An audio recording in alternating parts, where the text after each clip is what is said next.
Hello, hello, hello, guys. There was a beetle in my room. I had to take the beetle out. Like a big green beetle was just in my room. And my cat started like looking at it like, you're gonna deal with this? Oh my god, Ninja, thank you so much for the 16 months. Oh my god. That's too much. Hello, Emery. Yes, Mischief, what would you like? Oh my god. I just like ran downstairs and then came back up. Oh. Beetle.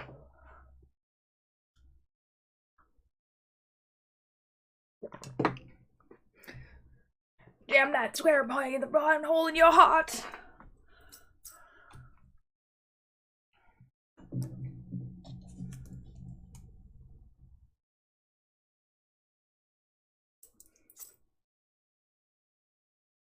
Bishop, what is it?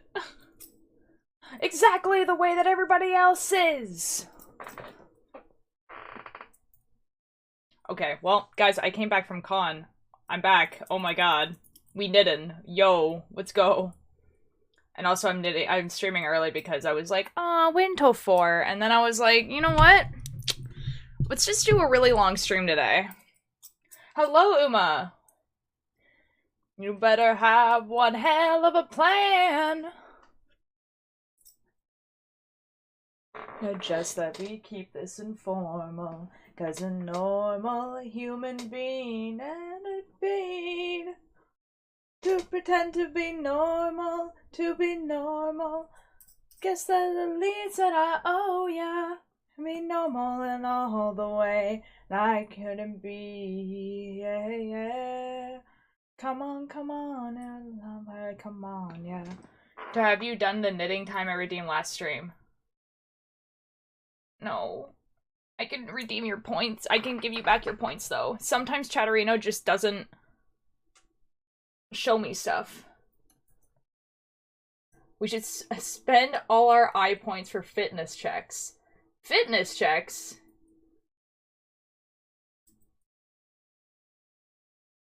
Fitness checks? What do you mean? They say my anger tuna mix is great. What the F is that? Fitness checks? What do you mean? Do you mean outfit checks?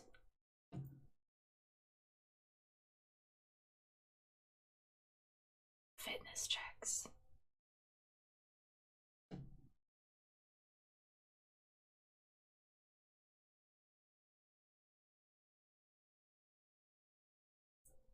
Is that why Mischief was yelling at me?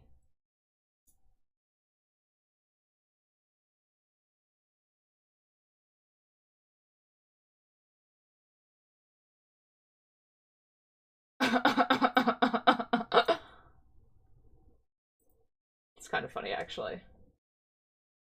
We just had the same plan.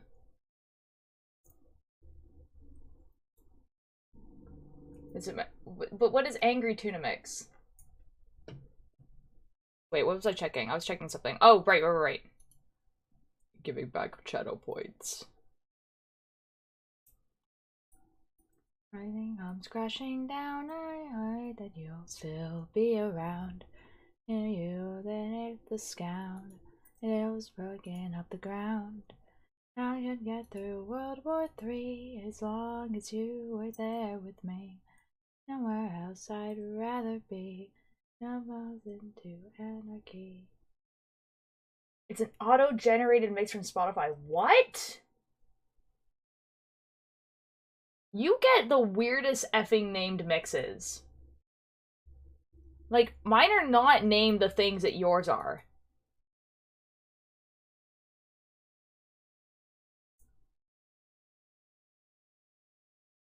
Oh my god. Miss Town, hello. How are you doing? Comes crashing down, I pray that you'll still be around. You, the mass, the sounds, and it's working up the ground. I could get World War III as long as you were there with me. Where else I'd rather be. Anarchy.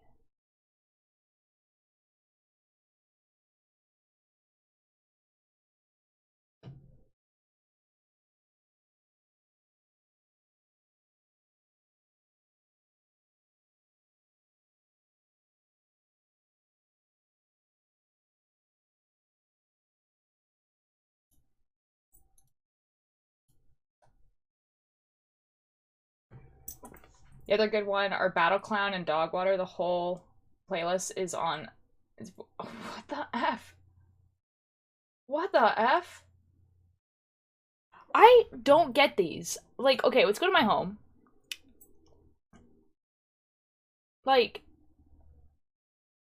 I get, like, artist mix.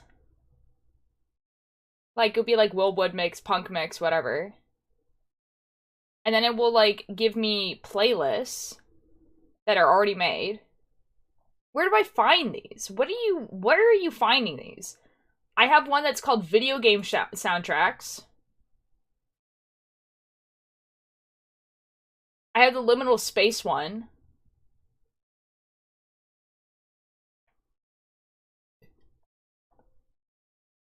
And then I have my daily mixes.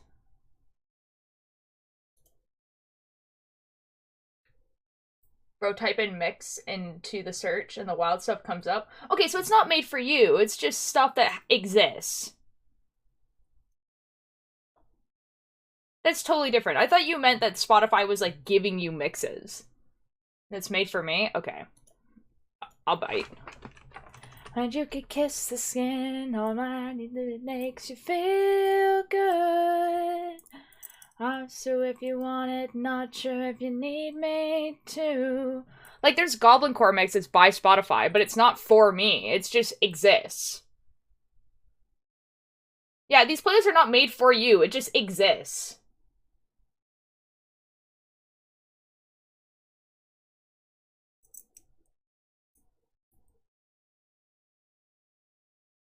I'm so sorry to break this to you, Ninjor.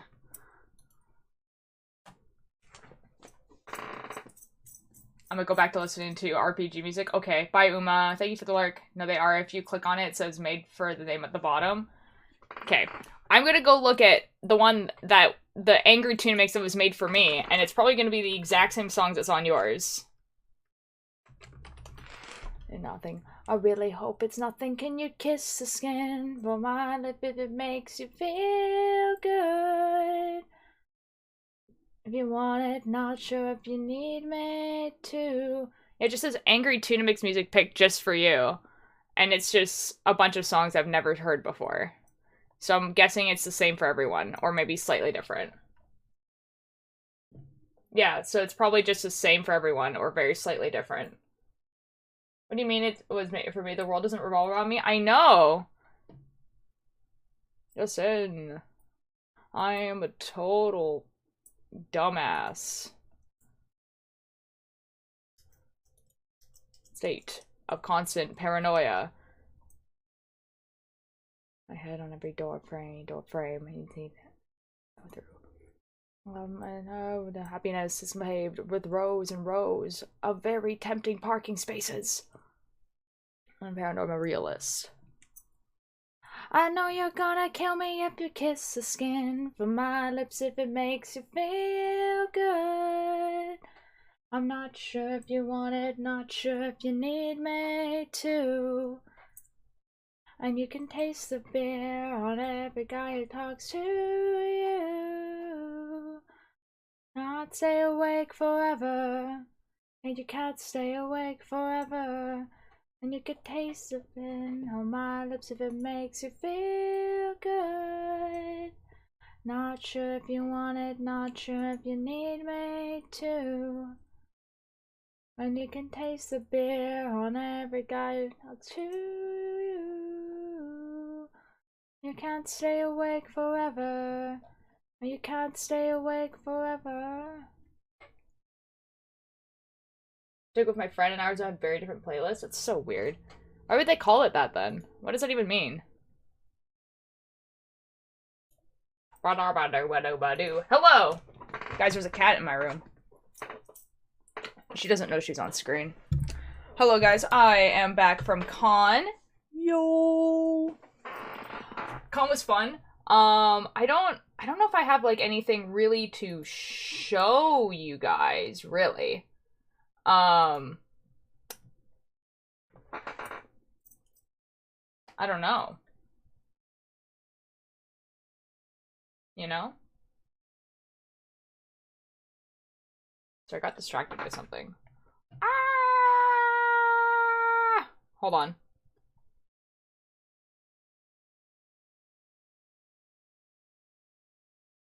Hold on.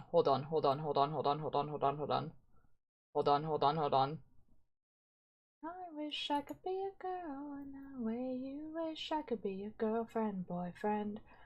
Maybe enough. Try to. Oh. I wish I could be a girl. I wish I could be your girlfriend, boyfriend. Hold me in a big world. Anyways, okay, sorry. So I just came back from con. It was Fan Expo Vancouver. It's probably like the only con that's gonna happen this year, like that I can actually go to. Which is really weird because usually I at least go to 2. But like a lot of them are kind of like trying to like get started again. So like for instance, like Capital City, like Capital City kind of like, how do I explain this? Like they usually are a March convention, but then did their con in September, so they're not doing their con until 2024, which kind of sucks, but whatever. So yeah, it's probably the only con I'm going to, but so like it was really good that it was a good con. Like usually Fan Expo is kind of like just like I go there and I take photos of people and then like I don't do anything else, but this one was really good. Like first day, my friends and I cosplayed like Dream SMP. It wasn't a super big group like it sometimes is. It was a smallish group. So we had only the 3. It was Mischief and Cakebird and I. We I cosplayed Tubbo, Mischief cosplayed Captain Puffy, and Cakebird cosplayed Schlatt. And that was pretty cool. I know, right? Woo! And I think I have at least one photo of it because we got a photographer for that one. So there's no photos on my phone. Because we got a photographer. But the photographer, who's Dylan, who's my friend, posted a picture of it. So I can show you guys like the picture, like the one picture that's on here. Hold on, go back. Let me click on this. Yes, go to there.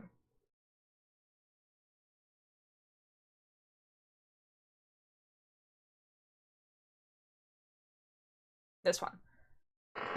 That's the photo. Oh, let's see if it... Please. Yeah, there we go. Okay, so...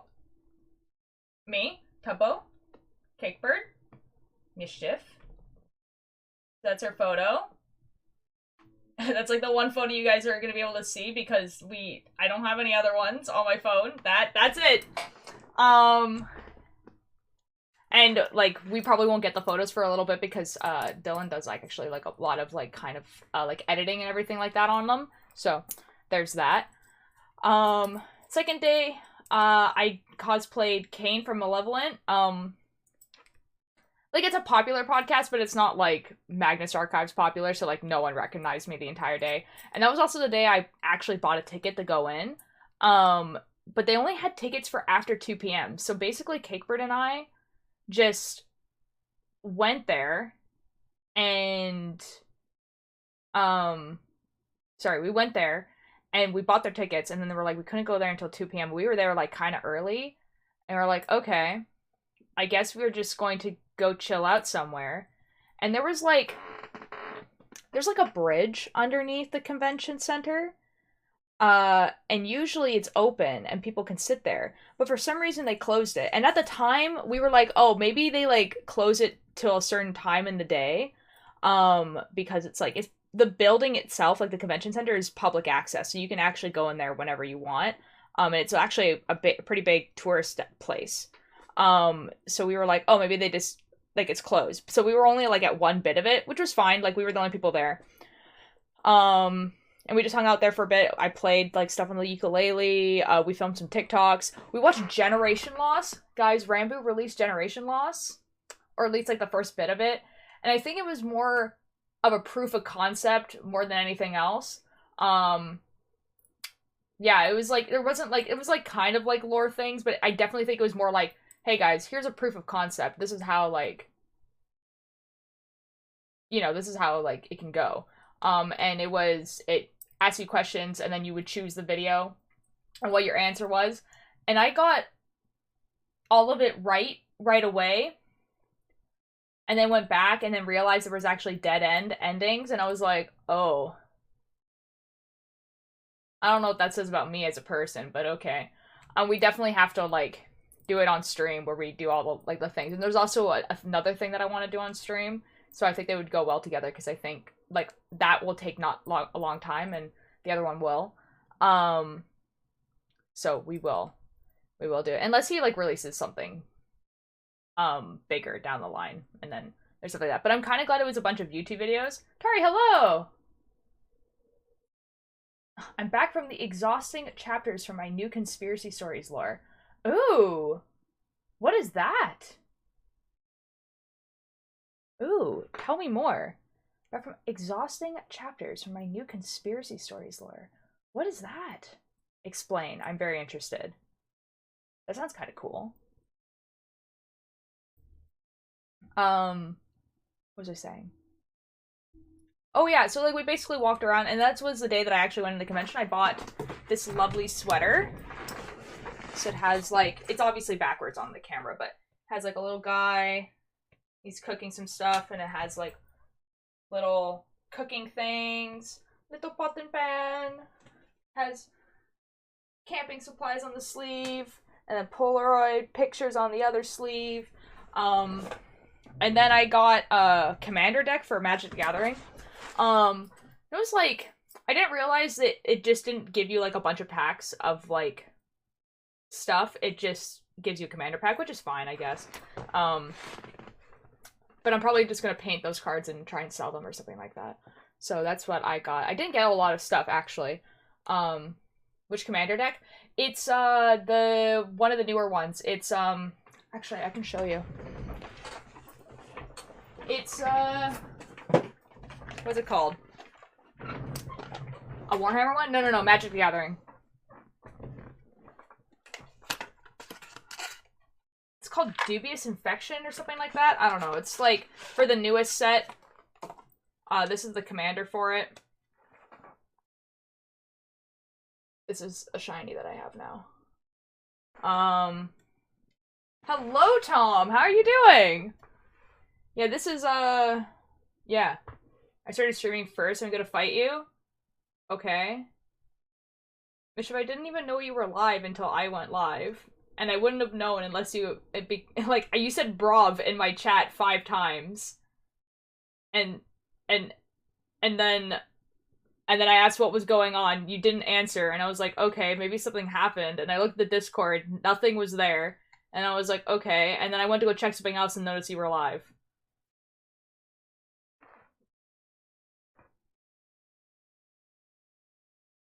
Okay, then why didn't you talk in my chat if you wouldn't be able to hear the answer? They made a Warhammer empty crossover, and there are some Warhammer. Oh, okay. That's probably like I haven't heard like seen those, so those are probably like not like old, but like older than what I'd be able to buy at a convention for a reasonable price. Been crying the past hour, so I'm doing great. Tom, why? Why would you do that? I learned lore from Ultraman Legion and Triumph Resurrection. I'm halfway done with chapter... Ooh! Ooh, we love writing. Ooh, oh. Oh, it dropped a bunch of tokens. Okay, bye.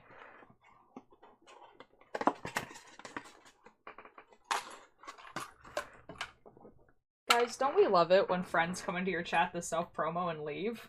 What the F? Because mommy issues? Oh no. Guys, everything is falling.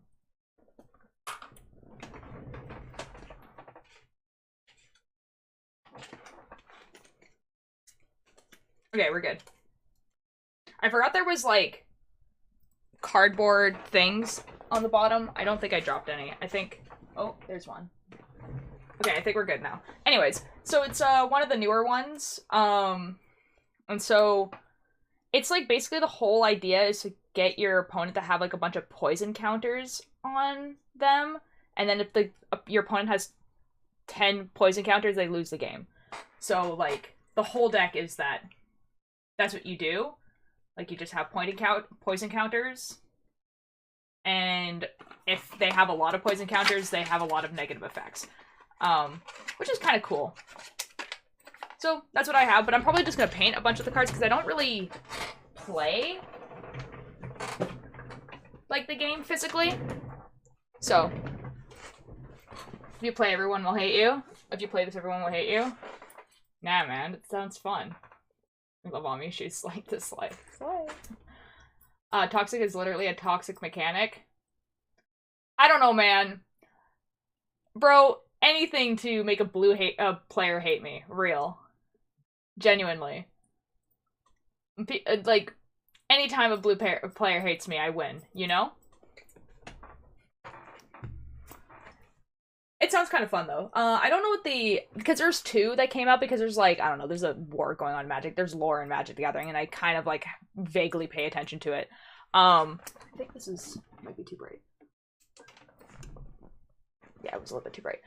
I vaguely pay attention to it. There was, like, this creature called the Mother of Machines. She created life out of fungus, so it's, like, life and death, but it's also, like... It's fungus, so it's also green, so it's white, black, and green.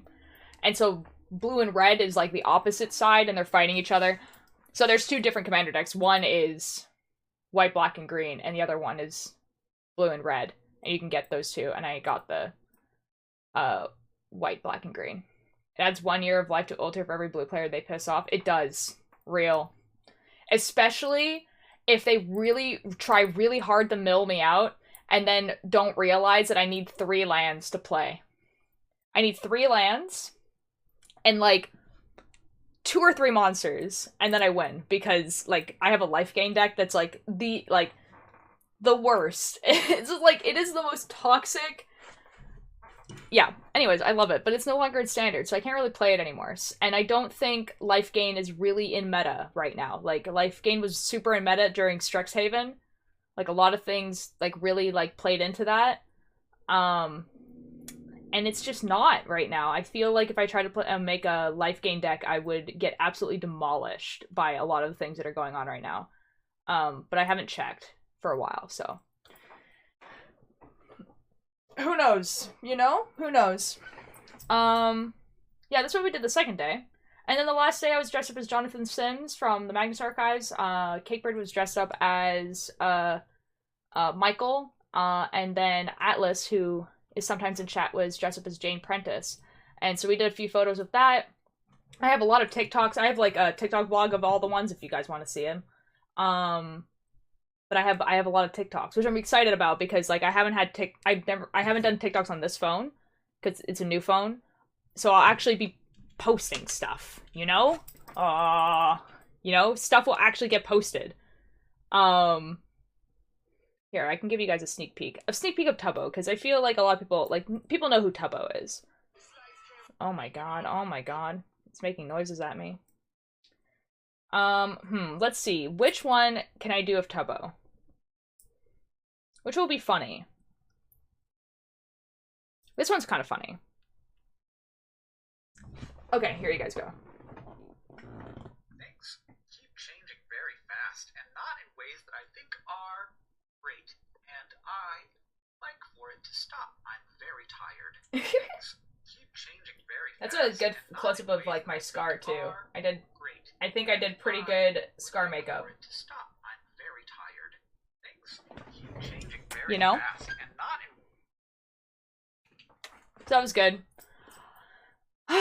Oh my god. Like, dude, I was supposed to work today, and I'm not because last week I was told the water would be turned off. The water's turned off. So I cannot imagine if I had done that con. I got home at midnight yesterday. I guess kind of today. Early this morning, I guess. And then I slept until, I don't know, 10.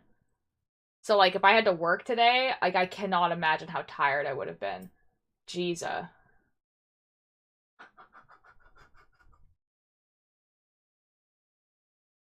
Oh, good. There's two of them.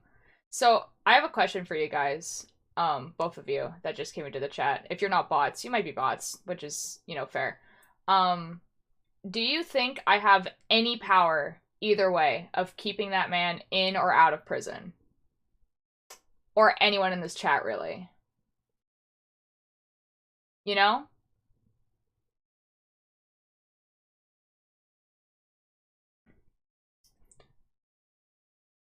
You know what I mean? So, yeah, exactly, right? Yeah. Do I control the law in a different country? I am the law. You know what I mean? So, yes, blue-haired people have powers. Yeah, real. So anyways, the law fears me. Real. Ooh. I feel like you guys are the same person. Ooh. Hey guys, fun little factoid if you ever start streaming. If two people join your chat at the same around the same time, they're either the same person or they're two people who are talking to each other in a Discord. And so if two people join your chat at the same time, you should be suspicious because they're probably going to be starting trolls. Like, they're probably going to start trolling you. Just a fun little fact, by the way. It happens quite often. It's not a really original tactic. It's to, like, make them seem like you are, like, not just going against a bot. It makes it seem like you're going against two people who have similar opinions, and then it makes you question if you're wrong or right. And they usually attack people who have a lower viewership, because then you feel bad about banning them because you're like, oh no, they're viewers though, and if I ban them, I'll have 3 people in my chat. What they don't realize is, I don't care.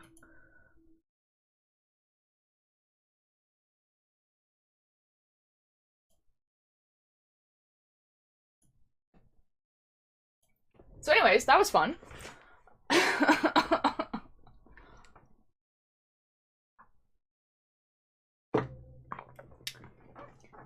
Although, it is actually a really interesting social engineering trick. If you have, like, 2 people in anywhere, if 2 people are telling you the same opinion, you're more likely to agree with them than if one person is arguing with you. So a lot of the time, it'll be 2 people who are friends or one person with 2 accounts. And it's, like, really easy to manipulate a conversation if there's 2 of them against one, or even 2 people against a group. If 2 people are agreeing, and it's not just one person who's odd out, the group is more likely to agree with them. Fun little fact. So I'm always suspicious when a new chatter comes in. Like, that was really obvious because, like, obviously, they were gonna start trolling, you know? Like, no one comes into a chat with any type of hashtag, like, whether I agree with the hashtag or not, with good intentions, you know? But, real. Anyways, we can start knitting now. Let me get my knitting out. Oh, jeez.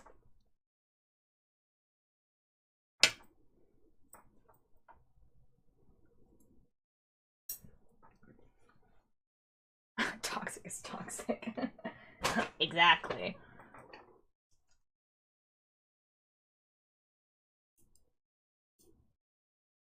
Yeah, it's just like, it is actually an interesting technique of, I guess, like, people, but it's kind of annoying. It can definitely be annoying. I'm not flying. What else happened this weekend? Like, I just like hung out with my friends a lot. That was like, it was kind of nice. Like, oh, I went to oh, this was actually kind of interesting. So I went to a panel that was called How to Start a Fiction Podcast. And you're probably thinking, well, Tyr, why did you go to a panel called How to Start a Fiction Podcast when you simply already have one? And it was mostly because like I wanted to see what they would say, and it would if it was anything different that I already knew or thought I knew. And it was quite validating actually, as in like a panel, because they were saying basically everything that I think and that I say to people when they're starting a podcast. There was actually right at the beginning, the guy was just like, "Okay, guys, we're gonna start this panel now," and he has a slideshow, right? That's going on, and he has a slideshow, and he goes, "Guys, this is gonna sound really obnoxious, but in order to start a fiction podcast, you just and then he clicks a button and it changes the slideshow. You just got to do it." And I'm just like, yeah. And then he goes on to talk about like how podcasting out of like a lot of creative forms has like a story format forms has like probably one of the lowest bars of entry, which is why you see such a variety of podcasts and why people can try out like extremely cool things in podcasting. And it's because like anyone can do it.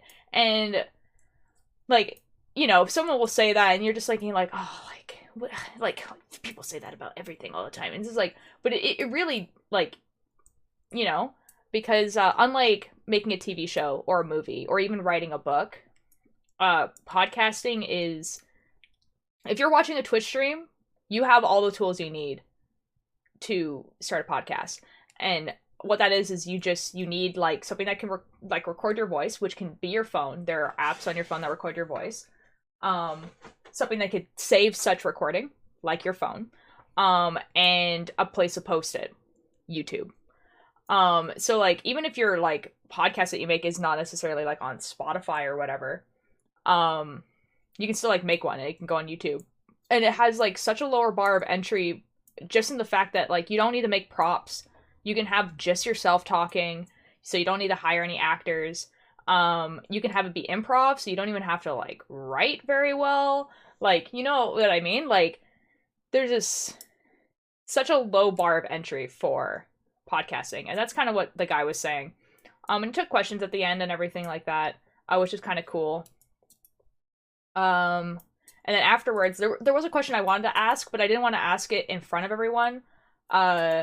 Because it kind of seemed like, and so I asked like the two of the guys kind of went off to the side, and I asked one of the people a question, and it was just like, oh, like how do you get more people to like listen to your podcast and everything like that, and gave me some pretty good responses to that. But we had like a pretty nice conversation.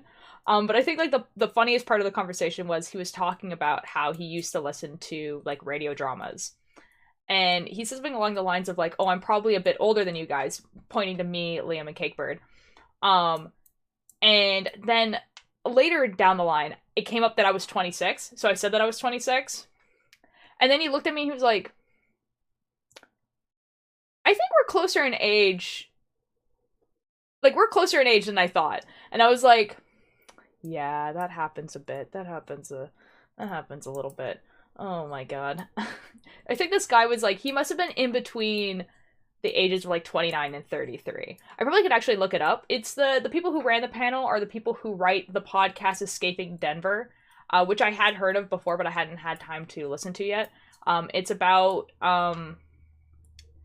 these people who are stuck in the Denver airport, but like conspiracy theory horror stuck in the Denver airport, because apparently that airport is like supposed to be like linked to the Illuminati or whatever.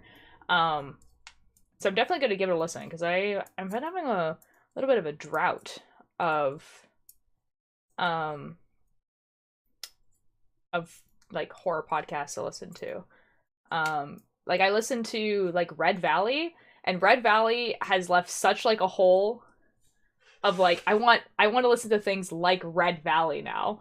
And I don't know when the third season of Red Valley is coming out. They successfully did their Yeah, they successfully did their like crowdfunder. But they're yeah, they're not they haven't made it yet, and there's no like report of like when they're supposed to be making it or anything like that. So whatever.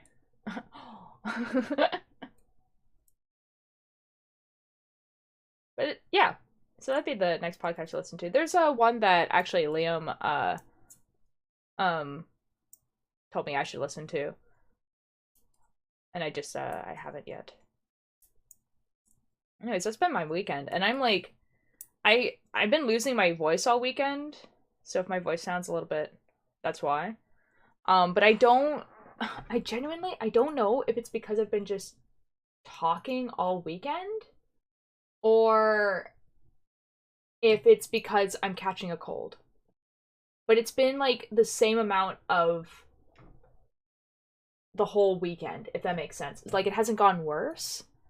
It's just been the same.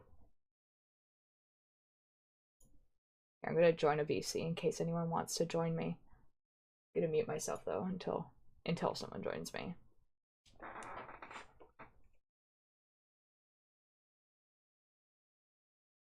What else did I do this weekend? That was like basically what I did. I had breakfast at a new place with my family. Like, oh my god, this weekend was actually kind of exhausting.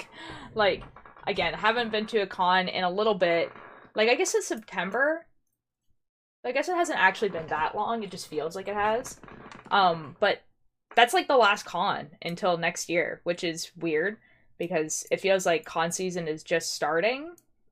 Because February is usually when con season starts. Um, but there's no other cons I can really go to. All the other cons are in the States. And I can't. Like, there's Emerald City Comic Con is happening in Seattle, like, in March. And not only do I not have tickets, which I'm pretty sure are sold out, I just can't go. Because it's a pretty mighty trip. I'm going to a concert in March, though, so that's exciting. Um, that'd be fun. I feel like there's something else I'm doing in March.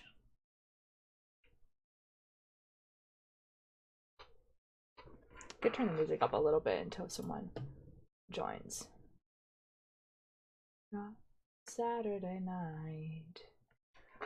Good times on Fun Street. I'm gonna have an entire essay to write out for school. I'm gonna come back, but I actually need to go. Okay, bye, bye, Miss Town. Have good luck with your essay. My cat is sleeping on the bed. Apparently, my cat missed me a lot this weekend because she kept sleeping in my closet. Not that one, but like I have a dresser like over there. The standing closet. Apparently she's been sleeping in there, and she was sleeping in there until I started streaming. And then I think she saw the beetle. Like, there was a beetle on my bed, and she saw it, and she was looking at it. She wasn't attacking it. She was just, like, looking at it. And it was, like, a big beetle. It was, like, about that big and green. Like, have no idea how that got in here. Like, it's not summertime, you know? Like, we don't have our doors and windows open right now. It's just... Don't know where it came from. And so I brought it outside. But now she's sleeping on the bed. You can't see it because like, she's, like, right here. Like, there's, like, a little black bump, like, right here. And that's my cat. But you can't see because this camera's in the way. But I wonder if I can turn it. You can see her. No, you cannot. Sorry, guys. You just don't get to enjoy cat. No cat for you guys. I'm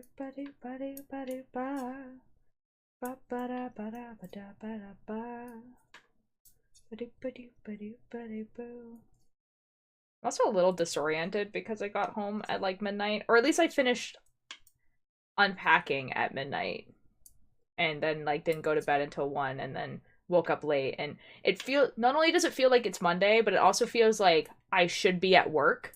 Like, it feels like I'm skipping work right now. Like, it doesn't feel like I got the day off. Like, it feels like I'm skipping work, which is weird, because obviously, like, if I was actually, like, skipping work, my boss would have called me or whatever, like, but, like, it just feels like I am. Oh my god! It's Kari. Hello. How are you doing? How was your weekend? I really am losing my voice. Oh shoot. Hello. Maybe going so chill, to be honest. Nice. Oh, we love chill weekends. I was just talking about, like, the con and everything like that and the stuff that was happening. Con was good. I saw so many people that, like, I hadn't in a really long time. Like, it was not like when I went to my first con after the pandemic, where, like, I had a group of friends that I was, like, meeting, and I kind of saw people that I hadn't seen in, like, a while. It felt like how cons used to, where, like, I'd be like, oh, I know this, like, group of friends. Like, I can go hang out with them. And so I would go hang out with them. And then, like, it's like, oh, yeah, like, I know this group of friends. Oh, there's a cat.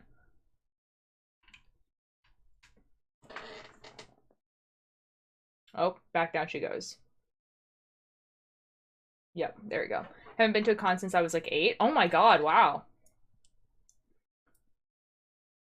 There's, like, a pretty good con, like, in like, your province. I don't want to be, like, too specific in case you're not too specific or whatever on stream. But there's a pretty good one, like, if you wanted to go. Yeah, there's a comic convention, like, I don't know, I don't want to be too specific about it, because, like, I think it's a fan expo. Like, do people know what province you live in? Like, do yeah, I know what you're talking about. Okay, okay, okay, yeah. Yeah, so, like, I mean, like, I've heard that one's good. I haven't gone, but, like, I heard that one's good.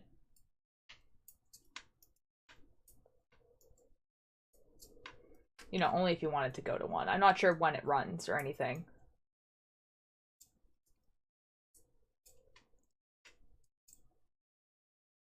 I haven't been since I was little. Ah, okay, fair enough. Like, I mean, like, if it's not your thing, it's not your thing, right? But the con was really fun. It's really fun when you're, like, kind of part of, like, the big community as well. Because for me, like, I know a lot of people there that are part of a bunch of different groups. Like, I know a lot of people there that I only see at conventions. And basically only talk to at conventions. But that's, like, it's pretty good. And I'm like, oh my god, I'm so excited to post stuff on Instagram again. Like, actually, like, post photos on Instagram and have TikToks to post and all this sort of stuff. Super excited to do, like, my Kane cosplay. That was really fun. I'm so excited to film a thing. I'm so hyped, to be honest. We have to talk later. Okay, yeah, sure, definitely. Yeah, feel free to message me on Discord and stuff like that. Like, if you want to do, like film things and, like, make plans and everything like that, like, feel free to, like, message me on Discord, like, so that I can see it, because otherwise I will forget it exists. I'm gonna be real. Oh boy.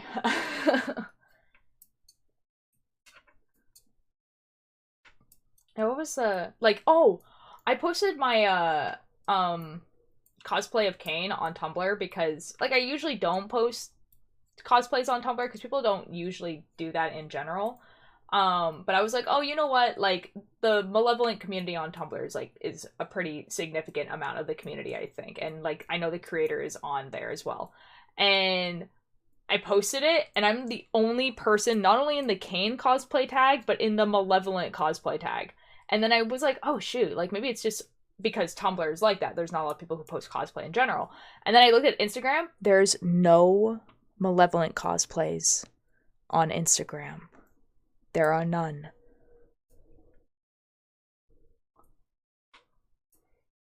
And then I was like, oh shoot. And then I looked at TikTok, and there's, like, 2 people that have posted, like, a ton of videos, and that's it.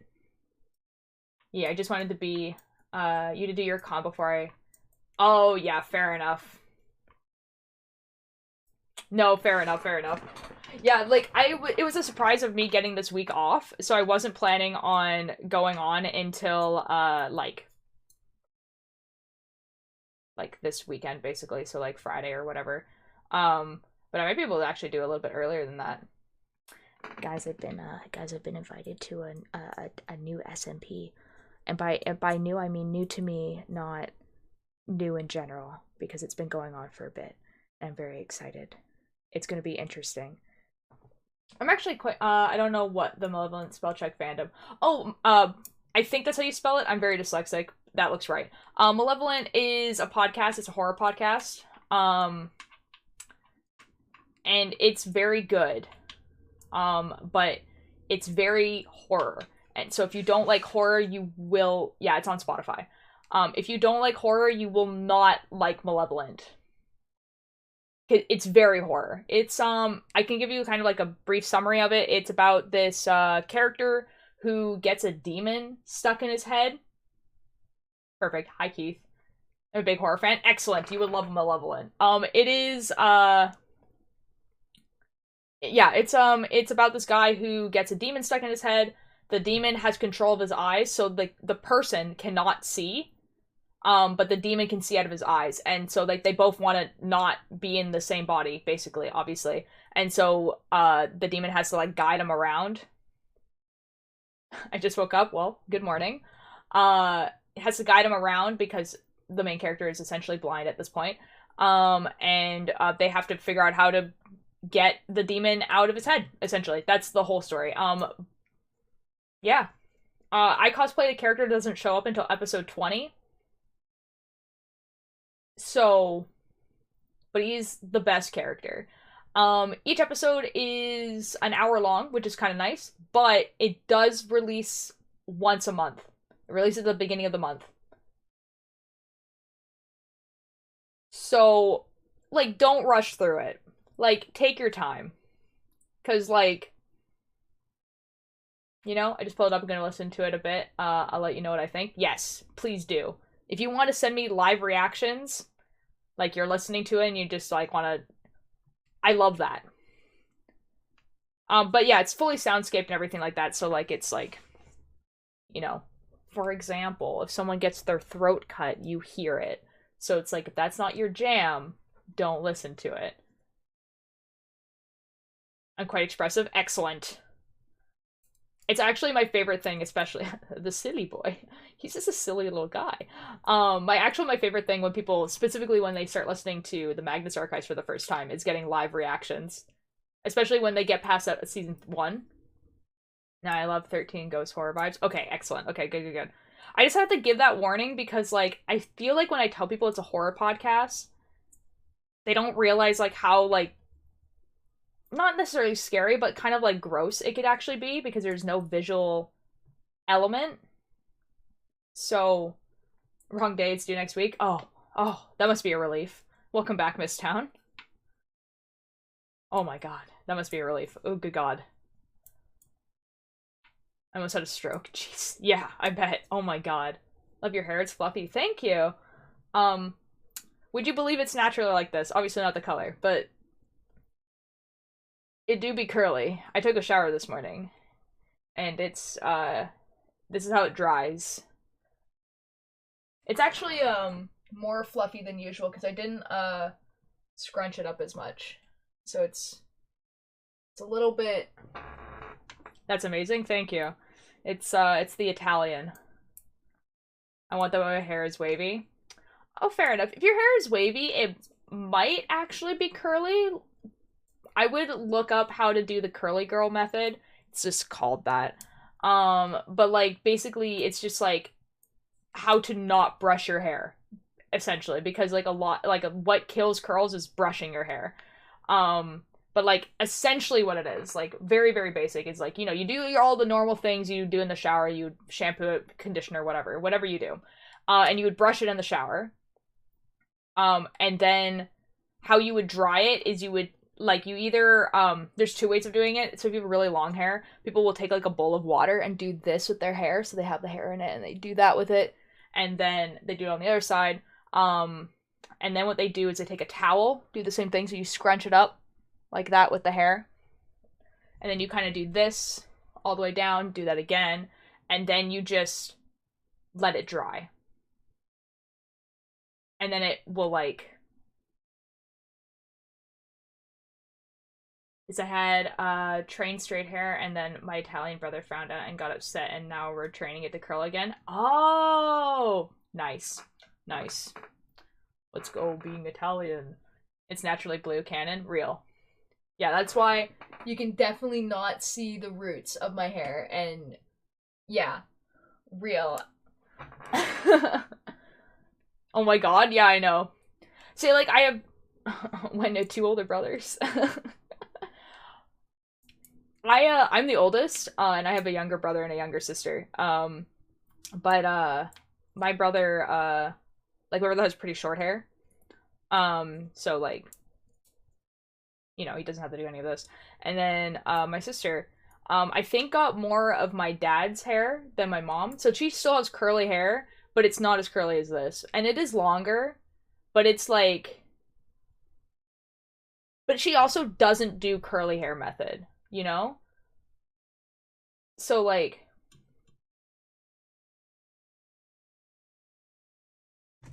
I don't know. Like I don't actually know if her hair would be like super curly or not. Because she like brushes it out, and then like her hair is like poofy, I guess. I don't know. I'm a baby sister. Yeah, people are surprised when I say I'm the oldest because I guess I give like middle child vibes. Can I have your place, please? Oh my god. Do you want to be the youngest sibling, Miss Town?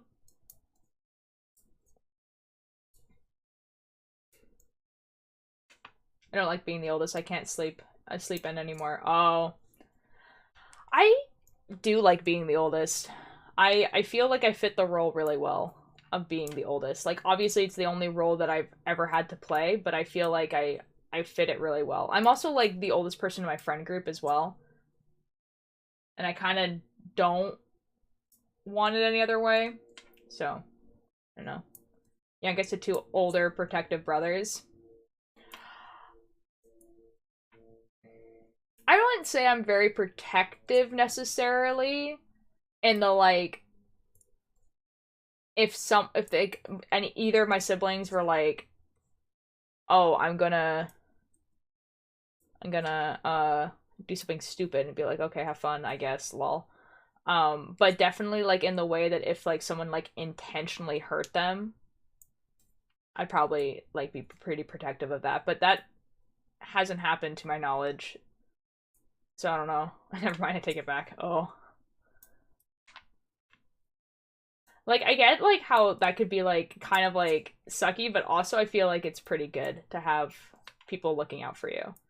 As long as it's not like I don't know, as long as it's not like to the point where like you can't do anything.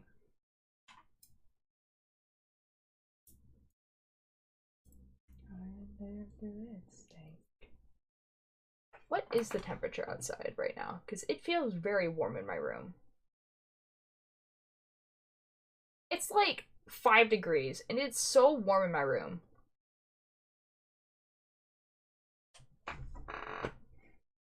Yeah, man, I love my brothers. Yeah, no, that's good. I love my siblings as well. They're very chill.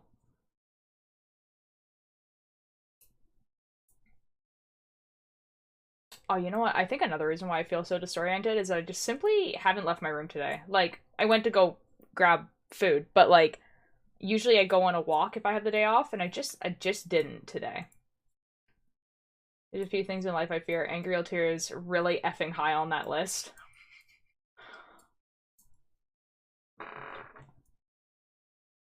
There's definitely not a lot of things I've gotten genuinely angry at.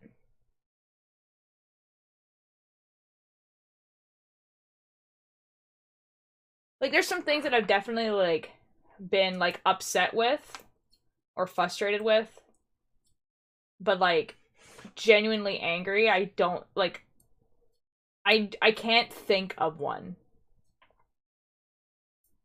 you know?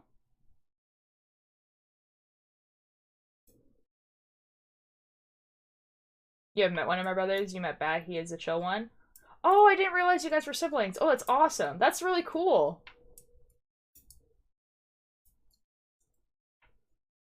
Oh yeah, I didn't realize that. Oh my god, there's a hair in my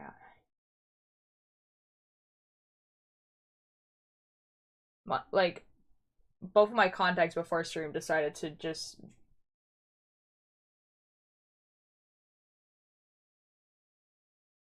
Okay, we're good. Does your other brother do like stream and stuff too then? The other one is Boomy. You will meet him eventually. Oh, that's actually really cool that you guys all do like content creation stuff. That's really fun. My siblings refuse. They like will they will be on my streams if I ask them. So like they're like on my Minecraft server, like on the Watchers, and like if I were to be like, hey, like you got like they're fine, right? And like they will go on streams if I ask them to. And if they have time. They're not like camera shy or anything like that, because like my sister has like actually like hosted the stream like one time while I was making pasta. But they have no interest in becoming streamers at all. YouTubers, streamers, nothing. They don't want to be content creators at all. I think it'd be kind of cool if they did, but I also understand why they don't want to. To be clear, I've never seen genuinely angry. It still scares me. Fair enough. I mean, I've never seen like Liam genuinely angry, and like that terrifies me. But just broke my chair handle. I got up and it snapped off. No. Is it like a store-bought chair, or is it like a wooden chair? Because if it's a store-bought chair, I think you can put it back. I think you'll be okay. It's okay, Miss Town. I'm sure it'll be fine. I keep looking back because the cat's back there, and I want to see if she's still there. She's like right here. She's this black blob. That is my cat. I don't know. I got off Amazon. Okay, so it's not like a wooden chair. So like if like it's like a chair like this, I'm sure you can put it back. I believe in you. Yes, sort of. Okay. Okay. Liam angry monkey. I know, right? But like Rambo's old unicorn chair. I kind of guess that's what it was when you said unicorn chair, but I didn't want to assume that's what it was. Guys, oh my god, who here has like seen the new generation loss? Because like I am so excited. Like I was kind of nervous when he was talking about like what it was actually going to be. But playing like through his like proof of concept type thing, like I'm way more confident in it now. I'm like, oh my god, like this is actually gonna be really cool. Yeah, we do all the clouds. They promised me a cat when I move in with them. Ooh. Oh, they live in a different place. Okay, interesting.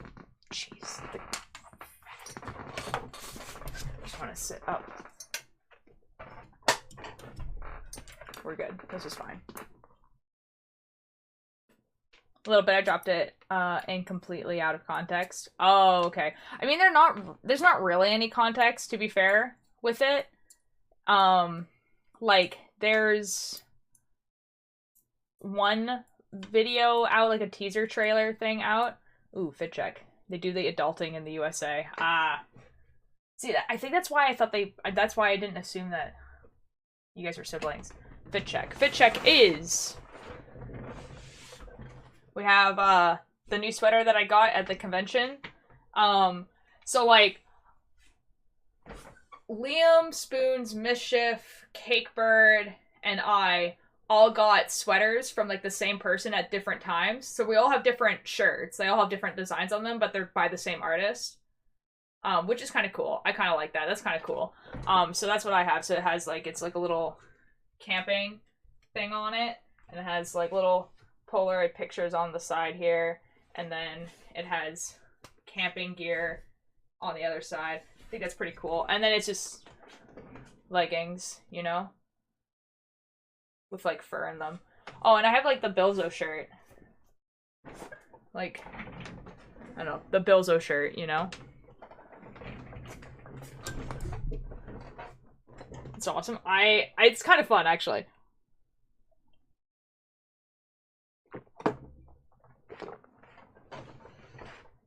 It's kind of cool. It just happened like this weekend where we all got it now. So I'm kind of excited to have like a picture or something with all of us. Like all of us in the shirts. My first Christmas. You know, and I see it every night. Come with me. Oh, I also I'm knitting this right now because it's the one that I can do without like looking at a piece of paper. But I've been knitting the washcloths like a little bit too often, and I promised my dad a sweater for Christmas. And I haven't been working on it. And so I was like, I feel really bad. I should really work on it. So that's what I've actually been doing knitting wise all day. So I can actually show you guys. Like, this is all I have done.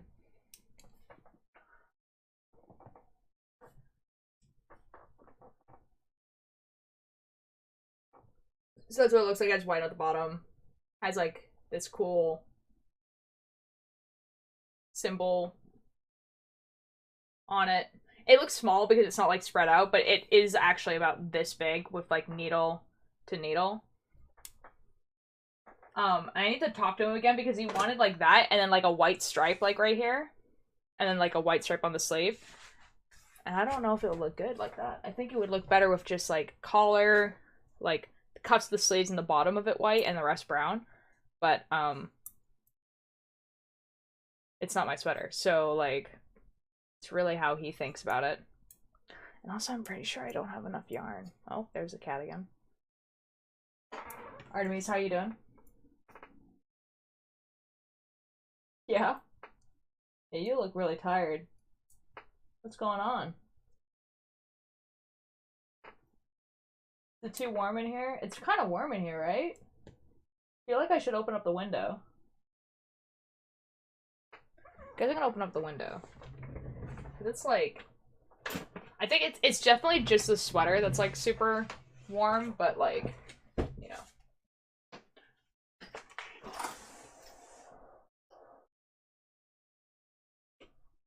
Just getting some fresh air in here. Now the cat's freaking out because like there's blinds in the way because it's kind of bright. Hi, baby. Hi. Do you want the... I have to do this because I'm not wearing socks.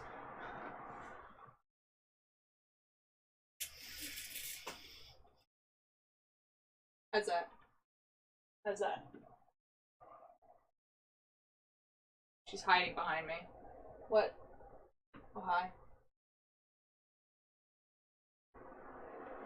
Hit that for me? Excellent. So this is my cat. She's stupid. She doesn't have any brain cells.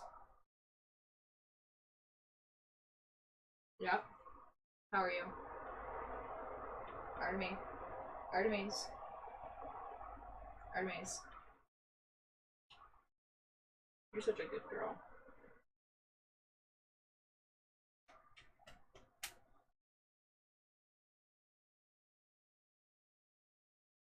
She does feel like this. Right, baby?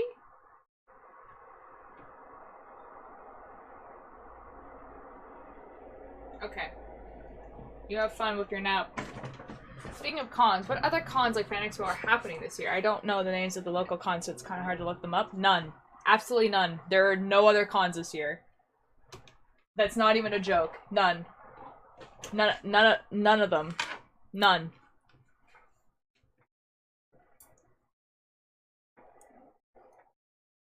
That was it. Comic-Con has been April, May-ish. Like local cons. So like around here, like unless you're wanting to go to Seattle. Like there's one in Seattle in March. But other than that. But how you can look up conventions, Keith, is you can literally look up like comic book conventions or anime conventions. And then there's like a list of them that show up. Or you can even be more specific and you could say like comic conventions in like wherever you want them to be, and it will show you them. I'm so mad Lovejoy is only going to Toronto. Same. My friends and I were gonna go we were trying to get tickets for Seattle, because we were like, okay, like we can get to Seattle. They sold out. And then yeah, they sold out completely. Like immediately. Like all three of us were like tried to get tickets at the same time, and they all sold out. And then now they're being sold on like resale websites for like, they were $30, okay? They were $30 US. To be fair, they were $30 US, which is about 40-ish dollars Canadian. You know, pretty decent price. They're being sold on like sites and everything like that, like bots, like reseller sites, for like up to $1,000. Most of them are $300. $300. Booking a ticket to Toronto then? There's no more tickets! Cheap tickets, $40. Like, for a concert, yeah.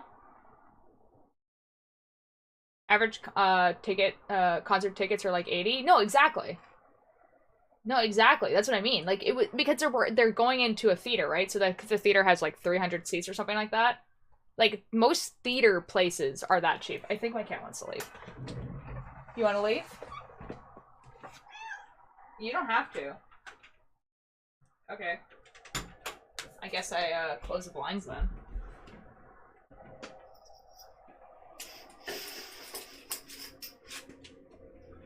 Sick.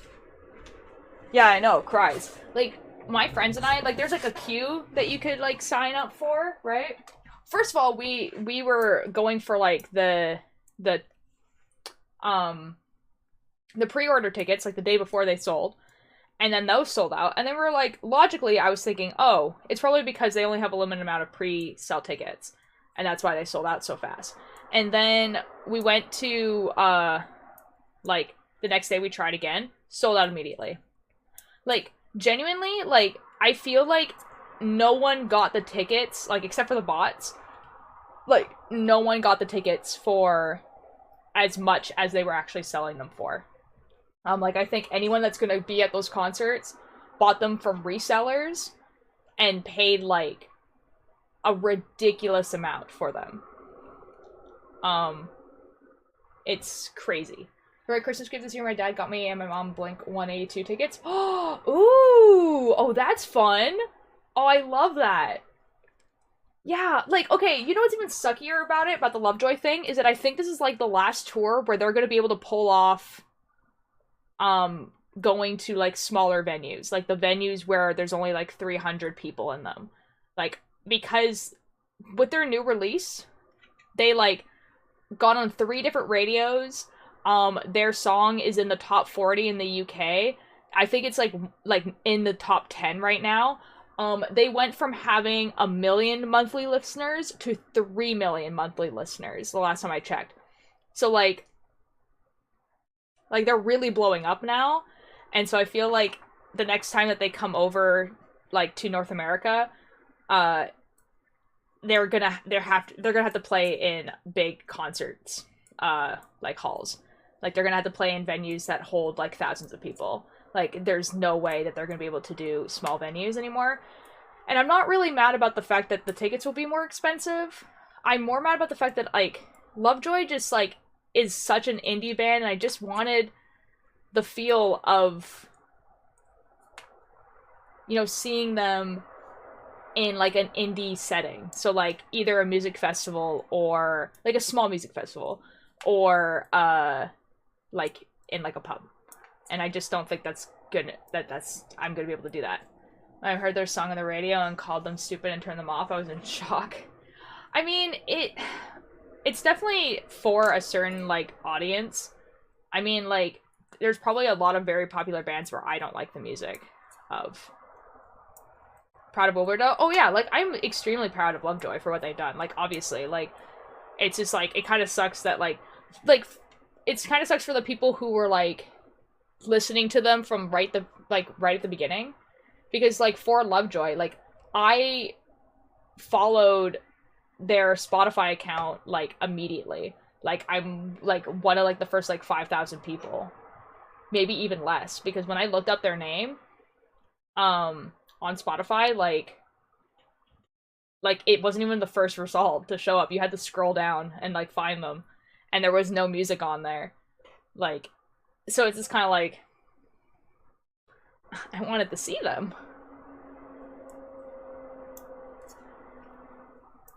But I am going to be going to see Rare Americans in a pub, which is kind of cool because Rare Americans are like a really good band. So that's going to be fun.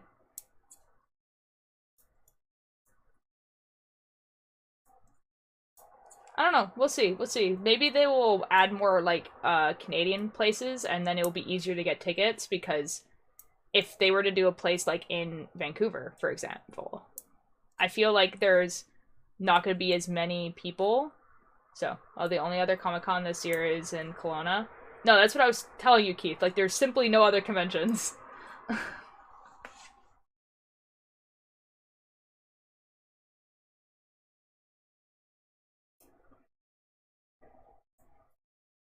Yeah, like a lot of the conventions are still trying to get into the swing of things. Like Anime Revo is probably completely dead. There's no way that that convention is coming back, because they were already kind of on a low arc anyway. Fan Expo obviously just happened. Capital City is not doing one this year because they did one in September, but they're usually a March convention. And so they're not doing one in March because that'd be too close together, so they're waiting until next year. And then SakinoCon hasn't had a convention since 2020. Because they're completely volunteer run and everything like that, and like they just didn't have like the time or the money or anything to like figure it out. But like potential for 2024, which would be good, because KinoCon is like the best convention ever. It's so very good.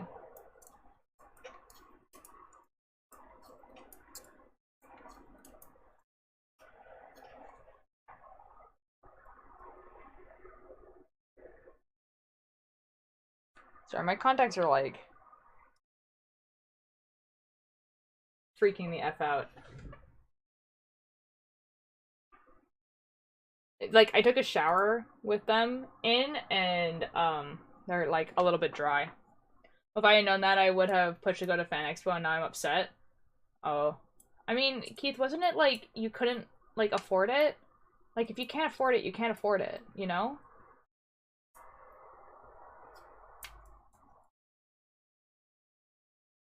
Like, it's not, you know? Like, you don't choose, like, a convention over food. Or a concert over food. Or anything like that. Like, you unfortunately, you have to, unfortunately, you have to adult and get food, you know? And cons will come back, so no worries. Yeah, exactly. And then that way you can save up for them and actually be able to, like, enjoy the convention rather than I could have afforded one day F food. That's an extremely terrible mentality to have.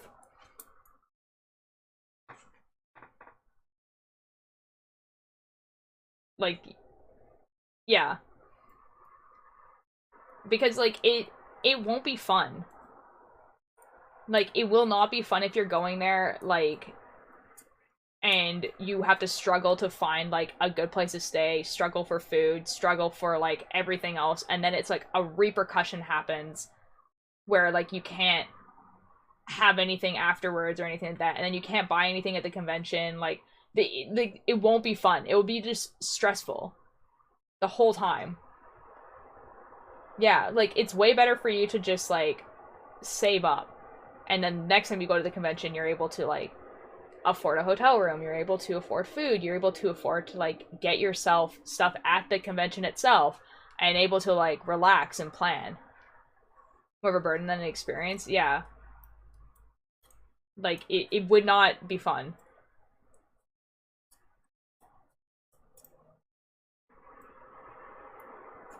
There's like, yeah, it's because there's like a lot of things you have to think about, because like you have to like, you have to get a hotel room, you have to buy food while you're there. Like, even if, let's say even if you went for one day, like, you still have to do travel expenses, food while you're there, and then, like, the ticket for the convention itself. And, like, and then there's, like, unless there's, like, a panel you really want to go to, there's not even a point of getting a ticket if you're not going to go to a panel, because I'm assuming if you, like, can't afford that, then you can't afford to buy anything at the convention itself. Like, it's just, like, it's, yeah. But comes the only time I get to see you guys. You need to. It's like, ugh. It would not be fun to do it that way. Oh, I think the cat's back. The cat's trying her best. I believe in you. Artemis! Actually, that might have been the wind.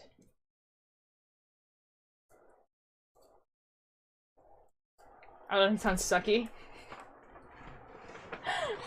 Like, it definitely can be, but then also, like, you get to spend your adult money on adult things, you know? And, like, you don't have anyone judging you for, like, really, like... How do I put this? Like, yeah, but also I don't have to do math homework. You know what I mean?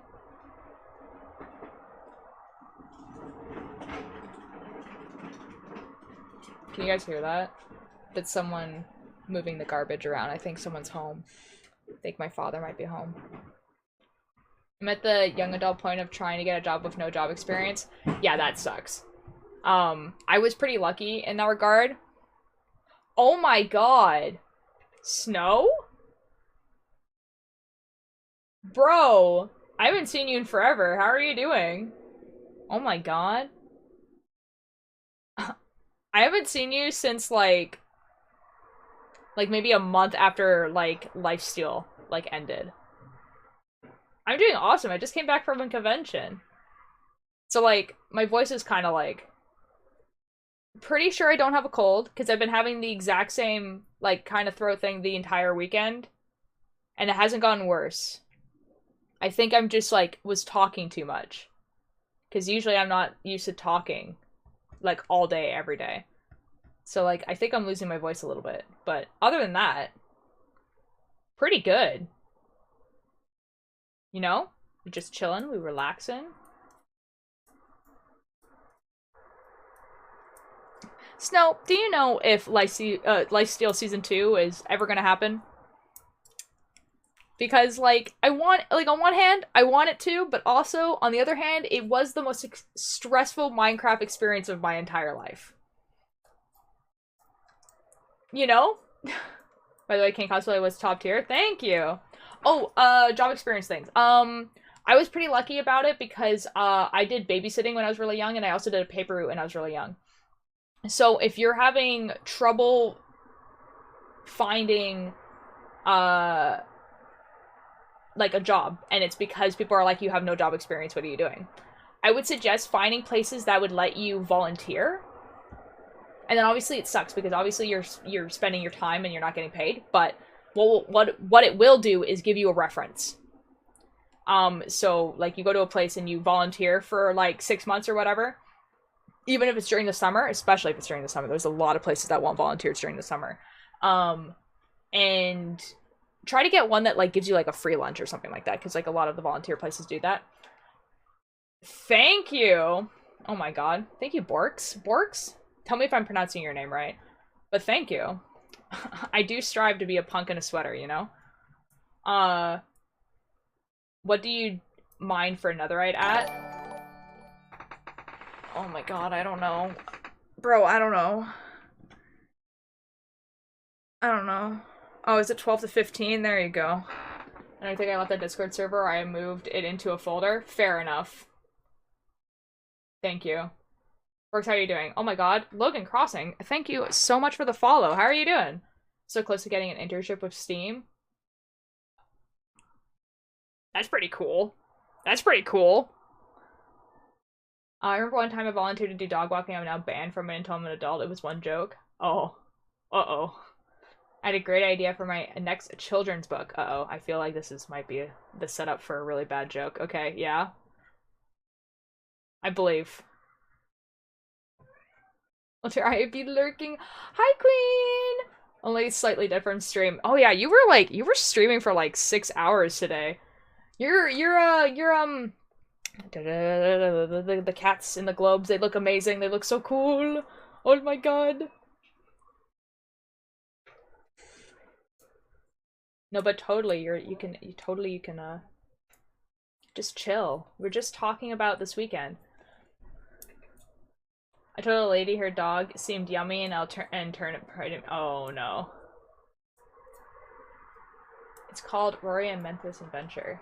Okay, it wasn't a joke. I'm so sorry, Logan, that I just assumed that there was a setup to a joke. So, but what is the? It's okay, but what is the what's the idea for the book? Like, what is the story? What is the story? I'm trying to do 6 hours every day, but it's hard. Oh my god, that's a commitment. That's a good goal though. Like, wow, nice. I do, you know, I actually do tell people that if I was like a full-time streamer, I probably would like stream for like 6 to 8 hours a day. Like, cause what else would I do? You know? Like, I would just replace it with my job.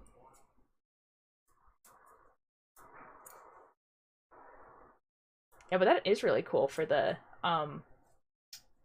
jeez, that is really cool for like the interserp and stuff like that. But yeah, like I would volunteer at a place, and then like you have a reference, and then maybe it might be easier to get a job. If you're having like really big, like really hard trouble. I'm doing a storyboard it with illustration pictures. Ooh, oh, that sounds awesome. That actually just sounds like that sounds amazing. Do you have like a plot for your hold on, I'm gonna close the door because I think people are home. There we go. We're good. I think people are home, and if my door is slightly open, they're gonna assume that I'm not live, and they're gonna walk into my room, and it's gonna be awkward. Exactly, that's the plan, but it still differs from work because you get breaks. Yeah. Then on stream you don't get quite the same thing. That's true. That's true. You know, a lot of people who stream for really long periods of time, they take like a break like every 2 hours. Like they take like a 5-minute break every 2 hours or something. And like I did that when I did a 12-hour stream. Like every 2 hours I took a break. So I highly suggest it. I want to do professional content, but I don't want it to feel like work. Oh yeah, totally. Yeah, I feel like the way to do that is is to not call it work, one. Like, as soon as you start calling it work, it will feel like work. But I also feel like, even if you love something extremely dearly, it's going to feel like work sometimes. Like, for instance, like a writer, like someone who writes books and everything like that. Sometimes writing is going to be hard. When you should stop doing the thing is when you're done and it doesn't give you any happiness that it's done. Like, you know what I mean? Like, if you, like, make something, or you write a book, and after it's, like, done, and you're just like, wow, that was a lot of work, and now I'm exhausted, and I would like to never do that again, that's when you should stop doing the thing that you're doing. But, like, if you do something, and you are like, that was awesome, this is, like, I love this is perfect, I'm so happy that that got done, and now I get to show it to people, then you're on the right track. Then you're good. Next con is way off. Maybe I can actually finish. What is the finish thing, Keith? Ooh! Want to hear a stupid reason why I got fired from Taco Bell? Yes, that sounds hilarious. Made a book, not wrote one, but bookbinded a book. Ooh! Oh, that's really cool. Actually, Cakebird and I want to learn how to do that. How to do bookbinding, because we think it would be quite interesting. You don't have the story yet. Oh, okay, fair enough, fair enough. But that's kind of cool that you have, like, illustrations and stuff for it, too. Yeah, because it's needed, breaks are important, and still getting in the swing of things. Oh, yeah, totally. I've been a chef for a bit over 15 years, never get tired of cooking, I love food. Yo! Oh, that's awesome! What kind of food do you make? Like, do you have a specialty, or is it just kind of, like, all around, like, restaurant food, or whatever it is? I'm just made a food creation. Ooh, ooh. I have a friend who's, a chef. He's, like, very new to it, but, like, it's going well for him. Book binding is shockingly easy, just lots of glue. Oh. You see, because, like, my Cakebird and I want to... Well, I personally... So, like, the Magnus Archives, which is one of my favorite podcasts, they don't have official script books, and I don't think they ever will. And so I kind of just want to make myself some script books. So so bookbinding, you know? I think that'd be kind of cool.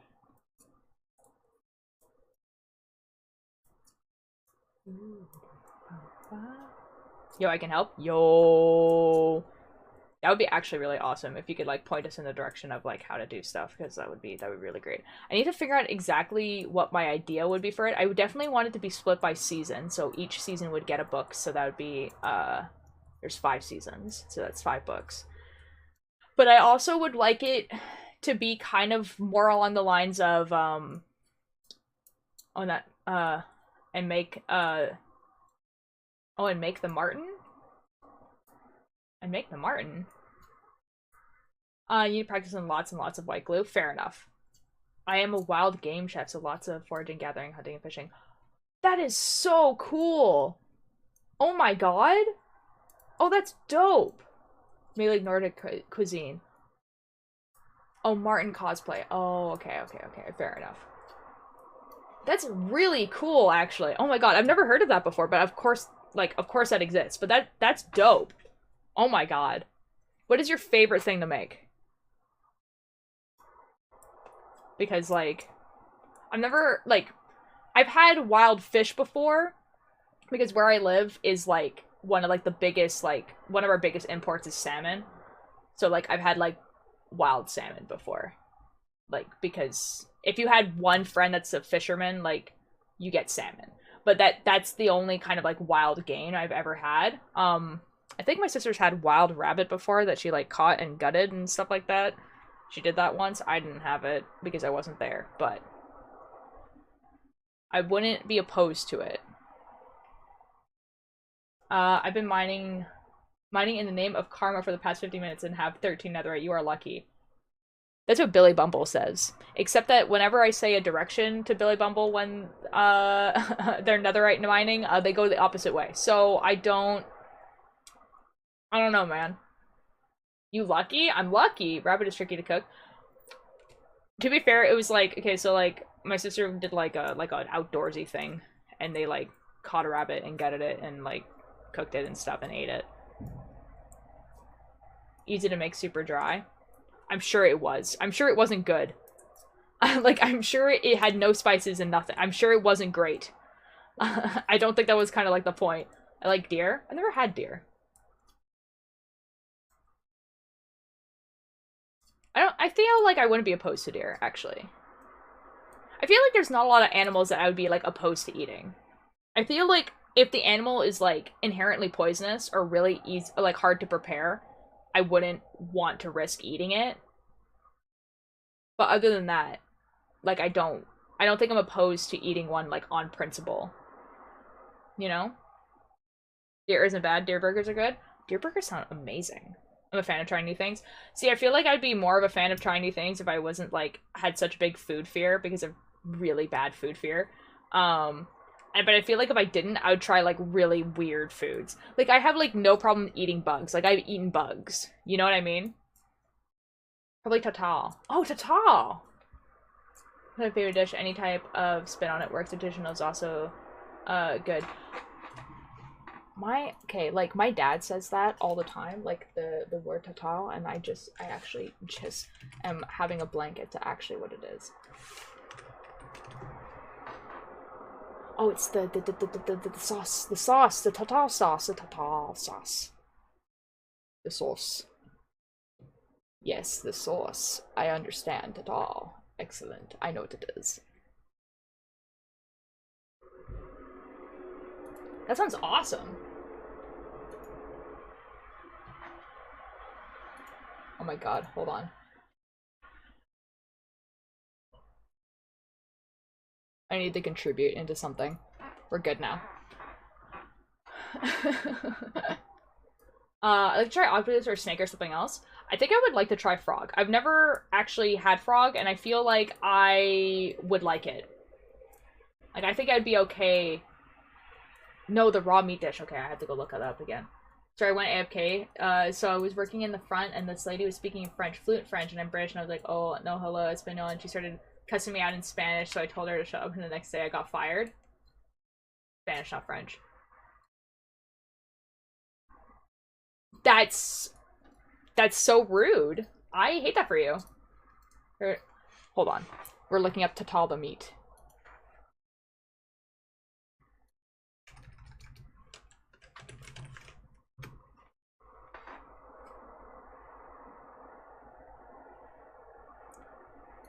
Tatal meat. Ooh, it's raw beef.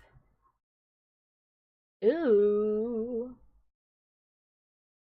See, if I didn't have food fear, I feel like I would eat this, but I have really bad food fear, and so it's simply, meat simply needs to get cooked, otherwise I will not touch it. Like I burn things because I need it to be cooked. But it looks like it would be really good. Like, the fact that it has onions and capers, mushrooms, and, like, that kind of stuff in it, like, that sounds awesome. But personally, I would need it to be cooked, otherwise I will cry, you know? Your food is, maltation. It's basically a big ravioli. Ooh. I know French? Ooh, Miss Town knows French. Wait, I knew that. I think someone was trying to troll you one time by putting big French, and then, like, you and I were speaking French to each other. It's kind of fun. I discovered the best and my favorite way to cook pork for it to not be dry. Pan fry with the lid on. Ah! My favorite foods are, like... Okay, actually, I feel like... Okay, my favorite food is different than, like... When people ask the question, like, what... Like, if you could have one food for the rest of your life, what would you have? Mine is curry. I could have curry for the rest of my life. It is not my favorite food, though. I think, like, quiche is my favorite. Like, I love quiche. But, like, a very specific type of quiche that my dad makes. Which is, like, it has, like, eggs, bacon, and cheese. And then sometimes mushrooms. And it's, like... I also really like pasta. I am Italian. I'm legally obligated to like pasta. But I really do like pasta. You know? Pasta is... I also make great jambalaya. I make a great jambalaya. It sucks. I hate people that feel like they have the power to say anything. Yeah, no, totally. To try my mom's food creation will leave rating. Oh, fair enough. I don't know. It's like, I'm pretty lucky to have, like, an Italian mom and a French dad. Like I've never, like, we have good food. You know what I mean? Like, we have good food. Very good food.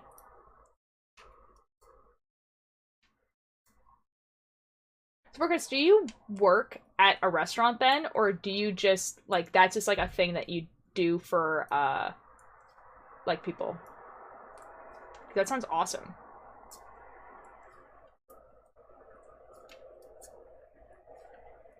If someone started to yell at me in Spanish, I would probably not react much, don't understand. I feel like I would, like, even if they were yelling at me in a language I did understand, for instance, like French, I feel like because they were yelling and being rude, I'd pretend I didn't understand, you know? Because, like, they just want to be mad at you, you know? They don't actually want a solution to their problem. They just want to be mad. I always say mucho to my Spanish-speaking friends because it means a lot to them.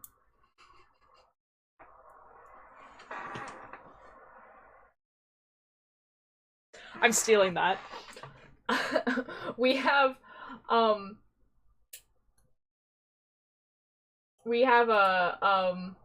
shoot.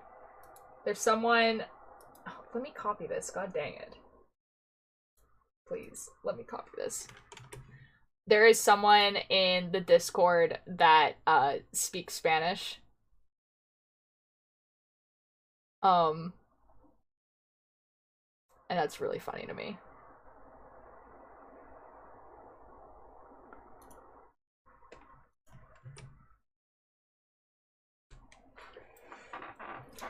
If you want to join said Discord, you know, you can. Right, question. If you guys have any, like, leftover vegetables from your garden, let me know. I'll take them off your hands. Yes, I'm aware this is, like, the time of year to ask, but... No, fair enough. Totally. Yeah, we don't have anything right now. There's, my parents have they've planted garlic right now, and they have planted blueberries, and that's it. That's the only thing we have right now, because that's the only thing that's in planting season. There's nothing growing right now. Like, things don't actually start growing until, like, June or July, depending on what it is.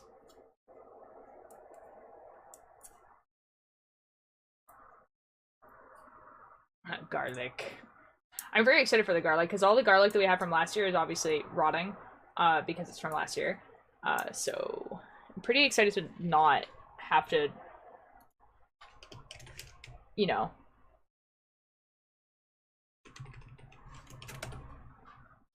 buy garlic. Or just not have garlic. We haven't had garlic in a really long time. I'd try to simply die if I became a vampire.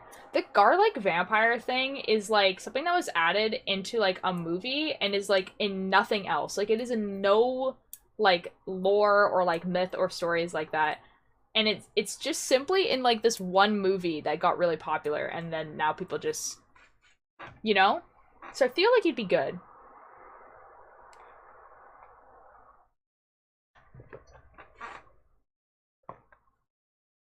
The stake through the heart thing, though, that is very in the lore. So, you would have that as a weakness. I don't know where the mirror thing came from, though. Like, but mirrors are, usually a deterrent. Italian vampires. A lot of vampires are Italian, which is kind of like the funny bit. Oh my god, it's Mischief! Hello, Mischief! How are you doing? Thank for the raid! Okay. F you too, I guess.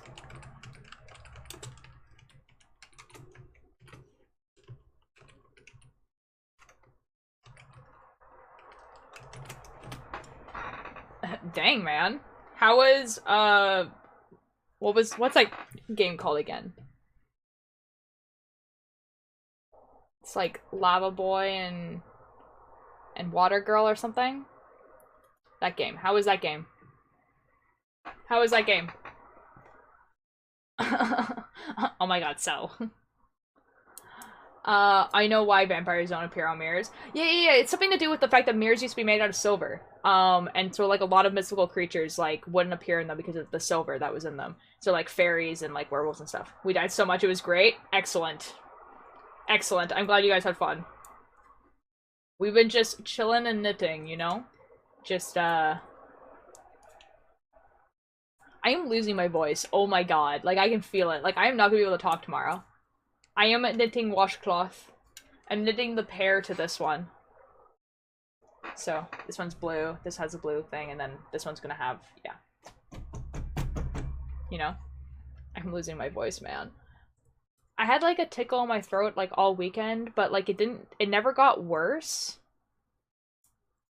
So, I was like, okay, this is probably not a cold, because it never got worse. I think it's just because I've been talking so much. Like, that's it. Like, it's just because I'm talking so much.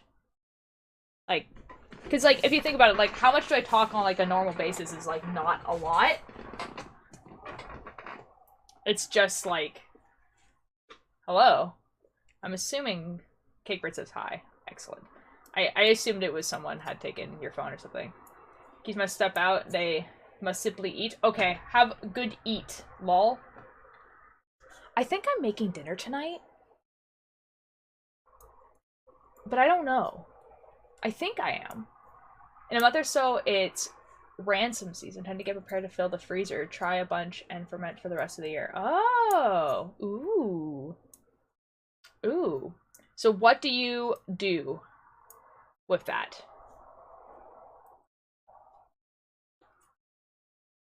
Oh my god. Is Borkus someone from your chat, Mischief?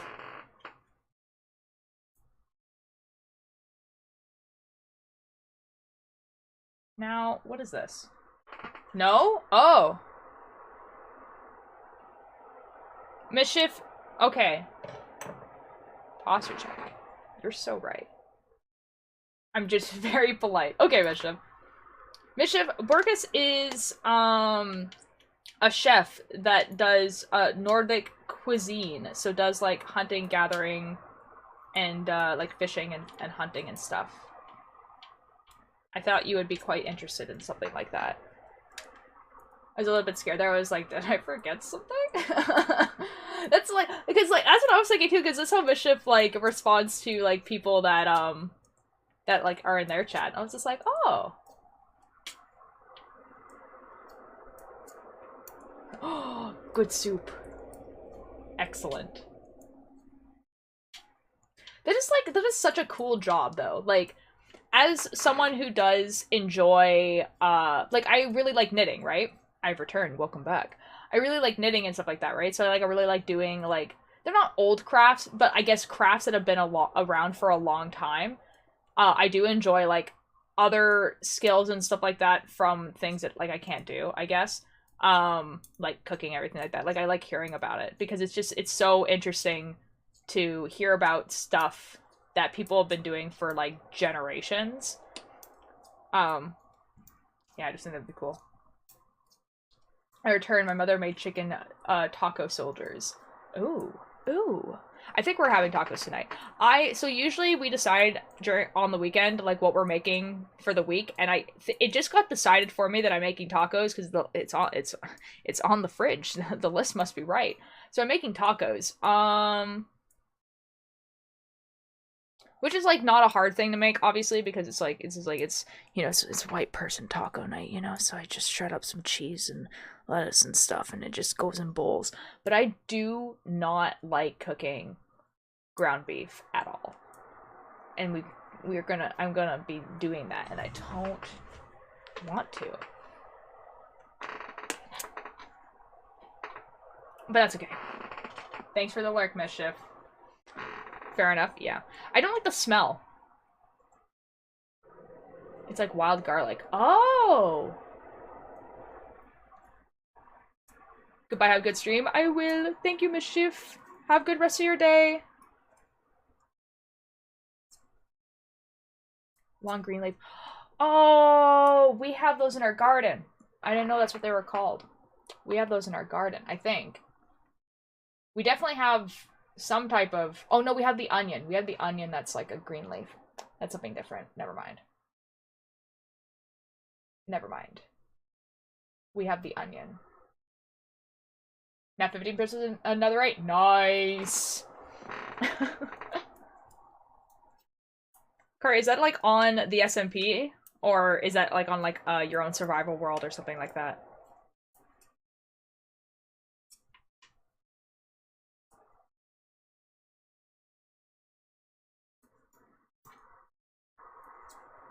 SMP? Excellent.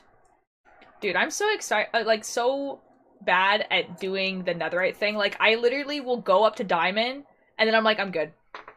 I don't need to do anything anymore. I'm gonna make you a pickaxe.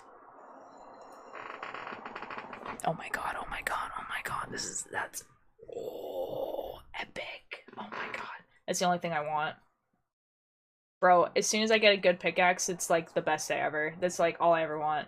Someone tell me to stop getting distracted. Go get food! Go get food. It's food time. I have not had a lot of food today. I've had food today, but not a lot. I feel like I should probably have had more.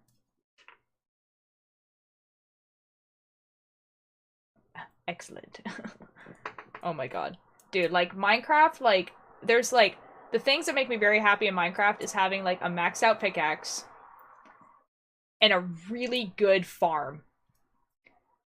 A farm with everything in it. Like, I don't care if beetroot is useless. I want it in my farm. Especially in, like, modded servers that have, like the farm, like, the cooking mods and everything like that. But yes, we gotta get you on the SMP sometime soon. Yes, yes, yes, yes. Yeah, definitely this week. Definitely this week. Because, like, I have time this week. The foraging ransons, but when the first spring and summer veggies come, you just make ransom. You can dip the baby veggies in it and eat. Oh. Oh my god, that's so cool. Oh my god. I wish I was confident enough to like go into the forest and like forage for stuff. Like I would be so afraid that I was picking something that would kill me. Even though like around here there's like not a lot of plants that would kill you, I feel like there's just like a lot of plants that would just like not taste great. But I'm just simply not that confident. But luckily my mom is like really good at gardening. So like during like the spring and summer and then like a little bit of the like the winter, we just like have like all of our vegetables. Like we have carrots and onions, a lot of zucchini. Like we make a lot of zucchini bread and stuff like that. So the only condition I have with the pickaxe is I get to name it. Okay. Scared. You start with the basics? Ooh. Okay. What is the basics? Because like I can like so like I live on the Pacific coast, right? So like I know you can make tea out of pine needles. I know what like the onions that like the grass onions look like, and I know what that is, and you can eat that. I'm thinking of stuff that like naturally grows rather than stuff that's in my garden. Blackberries. I know what blackberries look like. Blackberries are everywhere here. Oh my god. I'm trying to think of other things that are like actually edible that I can recognize. There used to be more. I used to be able to recognize like a lot of plants that I could like that you could eat off the ground. I'm not remembering any of them.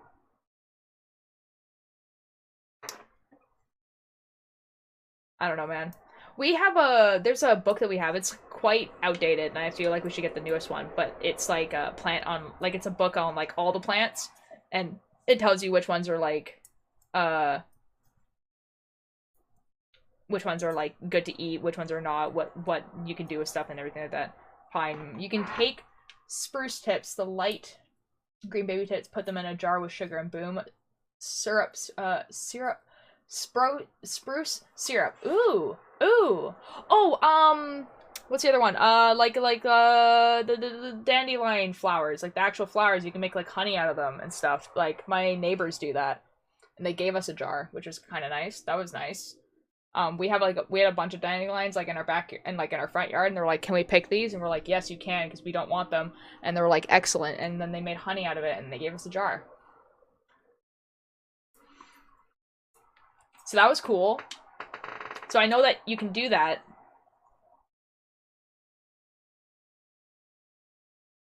I don't know, man. Like, I feel like I live in a place where, like, it is definitely, like, really easy to do that type of stuff, or at least there's a lot of people who are very knowledgeable about it, and I just, don't. Oh, lavender! We also have lavender. You can eat lavender. Make lavender shortbread cookies. I know what lavender looks like.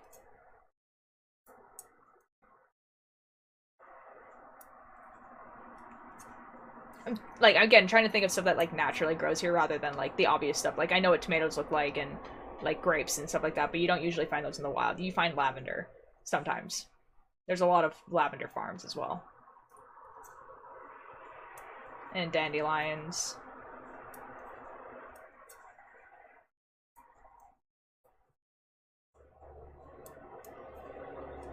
I feel like I just need to buy, like, an updated, like, herb book or whatever.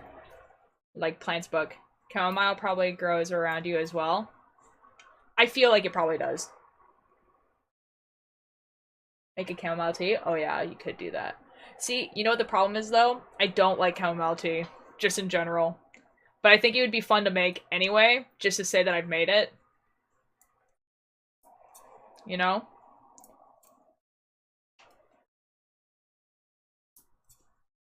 But then also, like, I'm, again, like, pretty lucky because my mom has, like, a huge garden, right? So, like, we have, like, roses and stuff like that, so I can make, like, rose water.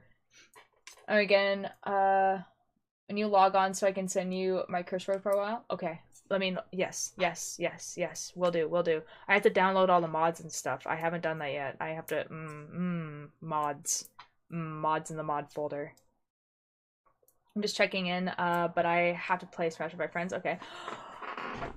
Cheese boy, thank you for checking in. Have fun playing Smash. Bye.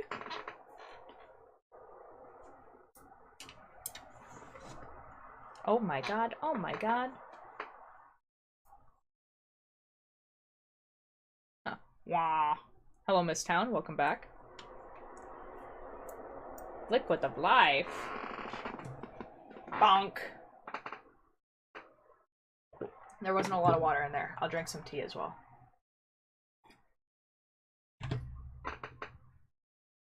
The tea is so cold. Oh my god.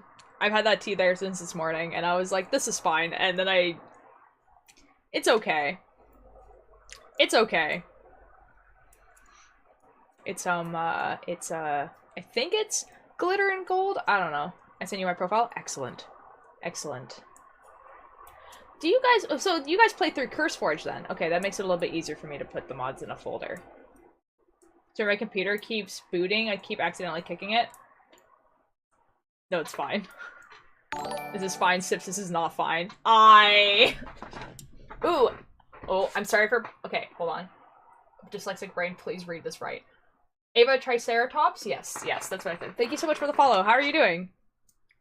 I knew what the word was, but my brain was just like, you're not gonna be able to you're not gonna say this right the first time. You're not gonna say this right the first time, but I did. Hopefully. It's okay. Okay, there's some teas that you can drink cold and they're fine. This one is like, it's on the line. Like, it's okay. It's not great. Like, there's some teas that taste better cold, in my opinion. This is not one of them. Like, the other two, I have 2 chocolate teas. I like peppermint tea. Peppermint tea's pretty good. A lot of herbal teas, I don't like them, and I don't know why. Like, I'll drink them if I'm, like, have a cold or whatever, or if I have an upset stomach or whatever. But peppermint is definitely one of the ones I do like, actually. Hello! How are you doing, Ava?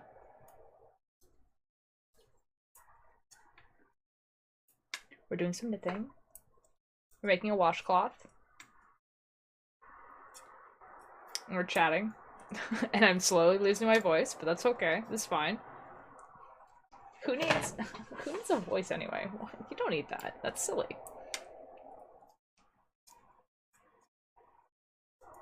Peppermint tea is yummy. Good in you. I'm doing pretty good, actually. I had a relaxing day today, like on purpose, because I went out all weekend. And was like kind of like very like go all weekend. And so today I was like, you know what? We're gonna just stay inside, and we're just, yeah. I'm knitting a washcloth. I'm knitting like, I knit washcloths in pairs. So I'm knitting the pair to this one. I can actually unfold this for you guys. This is what it looks like. So it looks like this.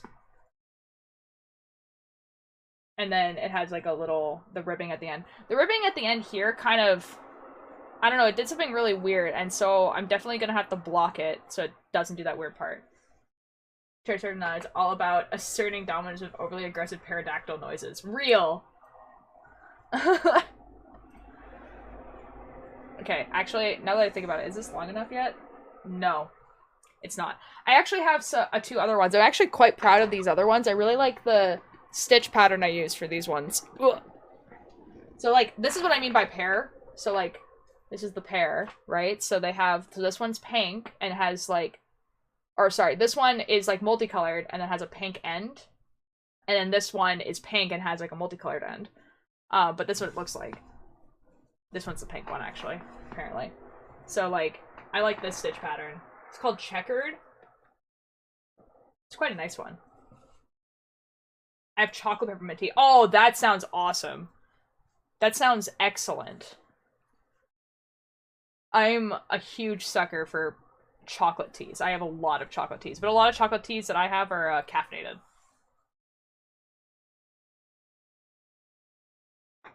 So anyways.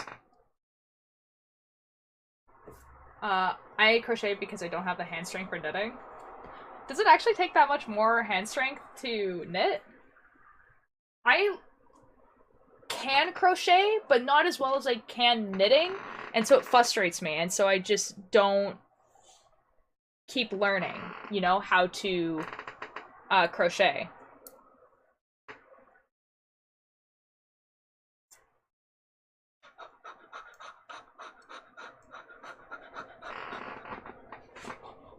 What are you talking about?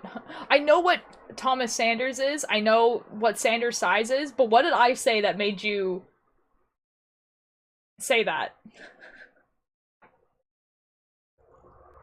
Oh, Janice! It's typical me.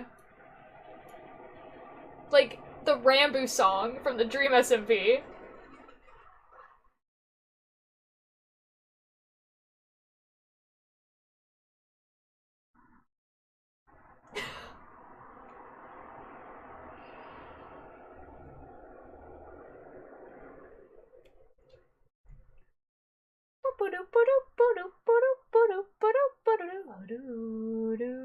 Oh, so typical me. Oh, you know what? That might be what the reference is, though, because I never knew what that was referencing, because there's no character in the Dream SMP called Janice, so it might be a Thomas Sanders, like, reference. I've never watched it, though, so I don't know who or what that is. I don't know about crochet, but I can make, croquette. Nice. Nice! You know what? Because I have a lot of time this week, I'm actually going to put in the effort to set up my bobbin lace, and we're gonna do bobbin lace this week. But I just have to, like, I have to fix it up because the bobbin lace is all tangled and stuff, because I kind of got really frustrated with it and stuffed it in my closet, and now it's all tangled. Janice is a reference to the god of deceit. That might, yeah, I think that's it. I think that is the reference right there. I never knew what it was, because I was just always kind of like, why? Like, this name means nothing. But I think that's it. I think that's it. Oh my god. Excellent. Excellent. Oh, that makes so much sense, actually. That, yeah, it does check out. Oh my god. Kari, I like to know, if you're gonna listen to Malevolent, I need you to know that the song Typical Me works way better with Malevolent than it does with Rambo, which is funny to me, because obviously the song was written for Rambo. But it works so well for Malevolent, like, it's, like, not even funny. Or, like, not even, like, I don't know. Anyway. Janice's Thomas Sanders' deceit and manipulation persona. Ah, excellent. Understandable. Have a nice day. It's very good. My Minecraft just died. No! I'm so sorry. That sucks. Guys, I think later today I'm gonna play some Minecraft. I have, like, a better MC world that is just kind of like my survival, like, it exists world. I think I'm gonna play that later. What do you mean, no? I'm not leaving. Don't worry, I'm not leaving yet. I just want to play it later. I'm just, you know, it's because my relaxing day. I'm just gonna play Minecraft. Don't worry, I'm not leaving. Don't worry. I planned on, gotta listen to the song. Yes. No, not you. Okay. Oh, no, the Minecraft dying. Understandable. I understand now. I get it. Gotta listen to the song. Yeah, it's called Typical Me by, I don't know how to pronounce his name, but it's, Khon. He's, made an entire album that is a bunch of Dream SMP fan songs, but you wouldn't know they're fan songs unless you watch the Dream SMP, because otherwise it just kind of sound like interesting songs.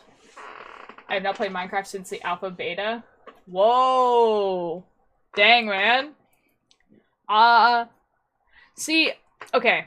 So, like, I'm a lot older than people usually take me for. Like, I'm 26. People usually think I'm about 18. So, I was the perfect age to play the alpha beta. But when Minecraft came out, I just simply was not interested, and I didn't play it until 2021. So, like, my first time playing Minecraft, the first version I ever played was 1.16. You old. Okay, Ninjor. I am 30? Okay, fair enough. Like, we're, like, similar ages then. Like, the difference between 26 and 30 is, like, not that big. But, Feels good to be a boomer. You're not. You're simply a millennial. I'm so sorry to break this to you. Get off my lawn, kids. Oh my god. But yeah, but like Minecraft, like the thing is that like Minecraft, I'm not a huge fan of like open world games, only because like if there's no goal in mind, I kind of get bored. And so like with Minecraft specifically, if I'm not playing on like a server with people, I usually don't play. The only exception has been like this solo world that I have because it's Better MC. It's a mod. And it's kind of fun to play because there's just like so much to like explore and look at. Yeah, basically. There's actually a mod that I've been really wanting to play, but I feel like I'll play it like later. But basically the mod is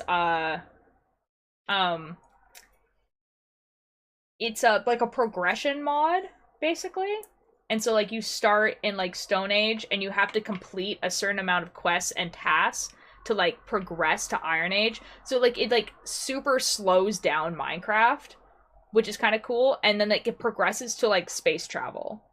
So there's like the goal is that there's a bunch of like tasks that you have to do. So I don't know. I feel like that'd be like kind of like really fun for like a let's play thing, but I would do that like later. That's what I liked about Minecraft back then. There was no goal at all and just survive the night and build a cool dirt house. Yeah, see, like, I know a lot of people love Minecraft. Like, a lot of people love a lot of games that are coming out because of the open world. Like, Animal Crossing is pretty, like, open world if you think about it. Like, or Stardew Valley or Minecraft or whatever. Like, ones that, like, you basically just do whatever and there's kind of a goal, but not really. I just don't know. I just don't like them. I just don't know. I just, like, the more of me playing a video game is me reading a story with like no gameplay, the better. So I really like visual novels for that reason. And like it's not because I think games that are open world are bad games inherently. They're not. It's just that I just don't like them. I just don't find them fun. But Minecraft is fun with friends though. I really do like Minecraft with friends. Like playing on SMPs and stuff, because then it feels like there is kind of a goal because you're playing with your friends. Nowadays I only have time to play Monster Hunter every now and then, my all-time favorite series. Oh yeah, like I've heard about Monster Hunter. Like that sounds like it'd be quite cool, actually. I hear like Philza talk about it sometimes, like the Minecraft streamer Philza. But I know very little about it. But, like, feel free to, like, tell me about it, because it does actually sound genuinely kind of cool. Oh, you know what? Speaking of Monster Hunter, I know these games are not actually that similar, but it reminds me of it. It's, like, Horizon Zero Dawn. Like, that game when that came out, like, a while ago, I bought it, and then I never played it. So I feel like that's something that I have to play on stream at some point. Because not only is there a sequel, but there's also, like, a DLC, I'm pretty sure. We'll see. Do mostly knitting, you know? Trying to make some washcloths.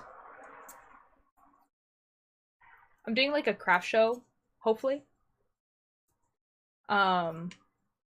So trying to make as much product as I can for the craft show. So want to do washcloths. Ooh, I like hit the mic, sorry about that. Want to do washcloths and other things that are like practical things to have, rather than having gimmicky things that no one will ever use. So washcloths is a pretty good one. Or hats. Hats are pretty easy to make. But I have like so much 100% cotton yarn, which is like basically the only thing it's really good for is like washcloth type stuff, like things that you use to clean things. Like it's not good for clothing. It's like it's not scratchy, but it's like it feels heavy and it absorbs water, which is why it's good for cleaning. But when you wear it, it's like gonna absorb like all the water, like all of it. So that includes like, you know, your sweat, water in the air. Like if you wear it outside and it happens to be raining, it's not gonna be a good time. So it's good for washcloth stuff. I'll have to think of other things to do. My friend actually suggested that I could do, like, dog toys as well. But I don't know what I would fill a dog toy with. If I was making it. Because you don't want to make it... You don't want to stuff it with stuffing. Because then it's gonna get, like, ripped apart and destroyed. I don't know. Maybe you do. Or maybe a cat toy would actually be better.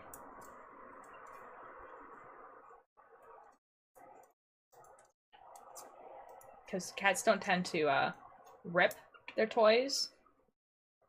Not like how a dog does. Look to all of you and see a different species. Aspiration for a different direction to name. Plus with pen eyes, thin blue line and light from the mall would do something. It wasn't all so effortful. Cause I'm so high, my brain can't even look at the fall. And when you reach the top, there's nowhere else to go but... Yeah, I can feel my voice going. Uh-oh. That's not good. That's not good.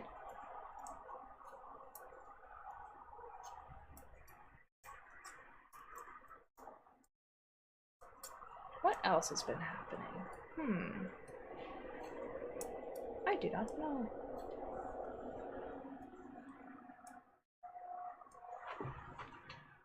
Ooh, I know what I'm gonna be doing tomorrow. I was gonna do this today, but then again, like I was just like, you know what? Socks and gloves are very popular in it here.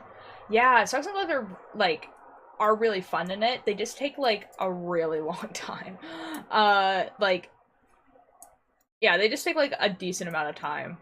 And a lot of concentration. So it's hard to make like a lot of them. But they're really fun to knit. I really do like knitting socks like a lot. I feel like people would buy socks as well, but the thing is that like they take a long time to knit, and so you want to sell them for what they're worth, but like no one wants to buy like $40 socks, you know? So it's just kind of like, And even $40 is like nowhere near what it's actually worth. But yeah, that's why I was thinking hats, because hats are like really easy to knit.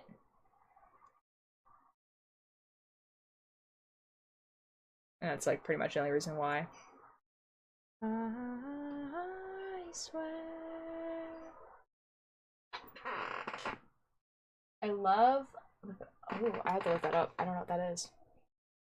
I'm doing my best as having and how to be human as you are yet.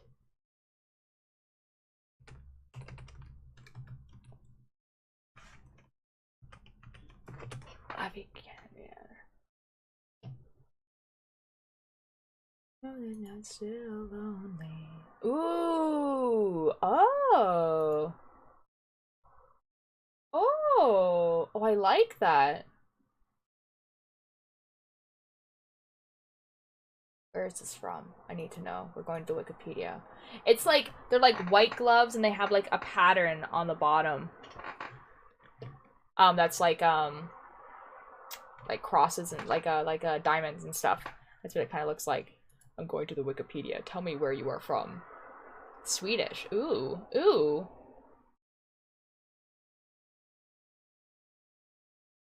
Ooh. Oh, that's cool. That's cool. A very simple pattern, looks clean. Yeah, it does. It's awesome looking. They look really warm too. I'm a really big fan of oh my god, like Van Isle color work. I'm a really big fan of Van Isle color work. It's so cool. It's so good.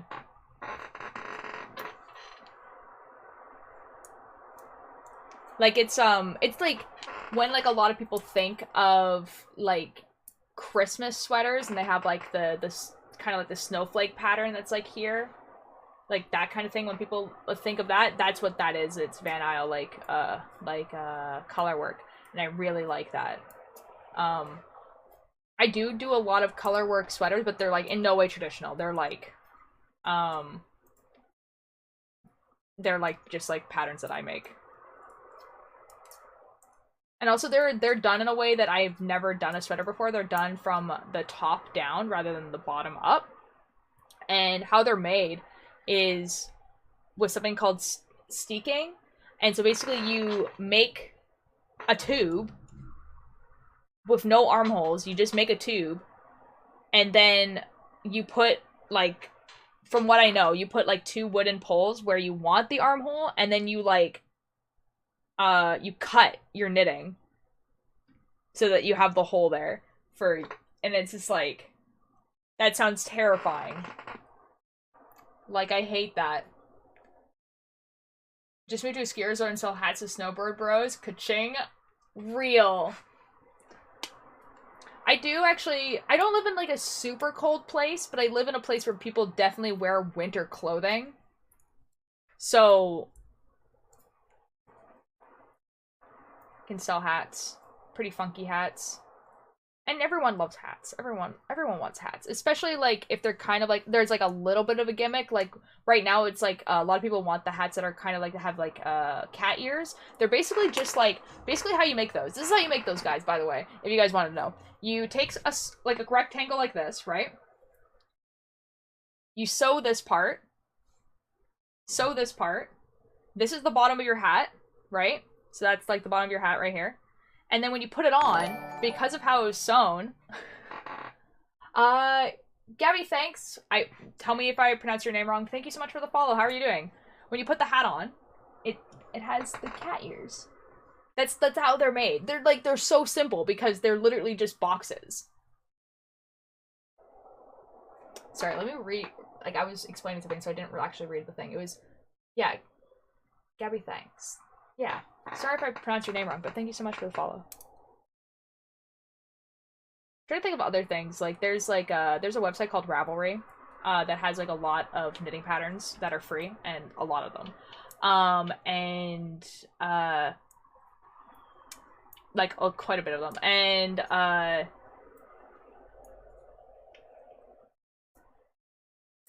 Uh-oh. I don't know what that says.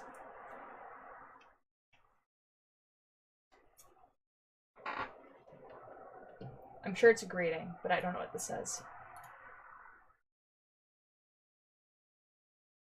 Oh no! I'm so sorry.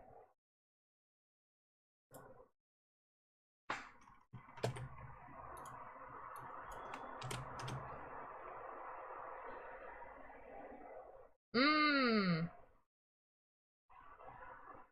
Chile. Okay. Cool. And I don't think they speak English. I think that's what that says.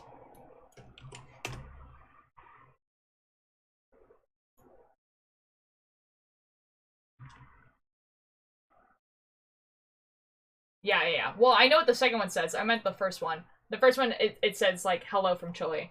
But, it's like, I'm sorry, I don't speak Spanish. I'm so sorry. Probably the next time I boots, I'm actually gonna throw it out the window. No! Or learn how to make, and sell it to hipsters. Okay, hold on, I have to look that up. I have to look what those are. Those sound... That sounds like something I've probably seen.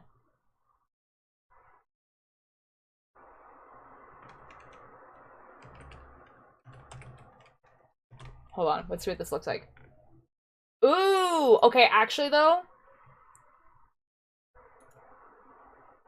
Yeah, that's really similar to what, like, I was saying with, like, kind of like Vanna, like, color work. That's extremely bilingual chat. I usually try to keep the chat in English or French, but honestly, Spanish has also kind of been included into that, because there's a lot of people in my chat that speak Spanish. I can't speak Spanish, so, like, and a decent amount of my moderators can't as well, but I have learned that the automod is pretty good with automodding stuff from different languages, so even if someone, like, swears or says a slur in another language, it's gonna catch it. So, like, I'm like, it's like, okay, just know that if you speak in a different language that's not English or French, I just simply can't read it. You know? Like, I can't. Like, I just can't read it. Like, okay, but this sweater though, actually though, I want to make them so bad. Like, because I know you were kind of like, you were like probably like joking a little bit, but I actually do want to make these. That sounds awesome. What's the other one that you put in there?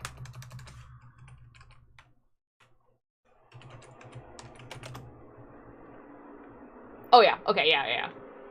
Yeah, okay, you're actually right. You would be able to sell these to hipsters like really like well. And I can make these for sure. Like I'm really good. Like I like to think I'm really good at color work and I can definitely sell these. I have I actually you'll either enjoy this or hate it.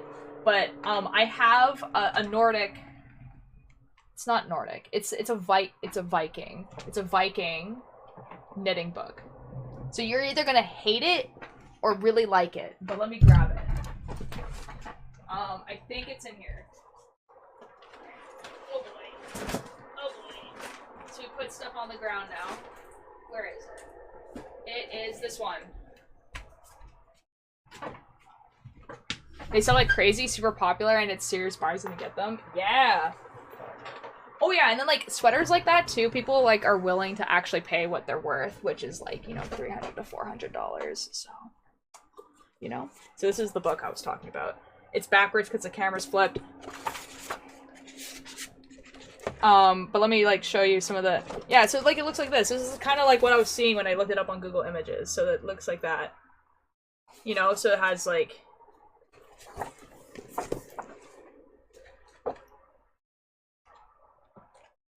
they're nice, right? Yeah, I'll show you guys another one. I'm trying to find another one that I like. Like this. Yeah, that's what everyone's walking around in here. It's super common and cozy. See them on like every hike. Oh yeah. I feel like there's a lot of sweaters like this around here. Like sweaters like this. Or like this. Where they have like cabling and stuff. I might go there a bit. Bye-bye. Bye, Kari. Have a fun time. Yeah, there's a lot of like cabling stuff around here. I think it's because like obviously knitting around here is going to be influenced by like a lot of places because Canada. So like it's mostly I feel like influenced by like the English, which makes sense, but there is a lot of people with like that take inspiration from like Nordic, and then also people who will take inspiration from just like a lot of different places really.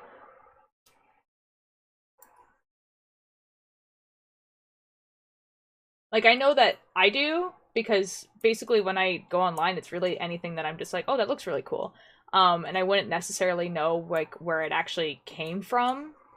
I did try to look for like if there was specific like an Italian style of knitting, and there like kind of is, but it like kind of just looks like all of the European knitting, which makes sense, I guess, but it's not like super exciting or anything.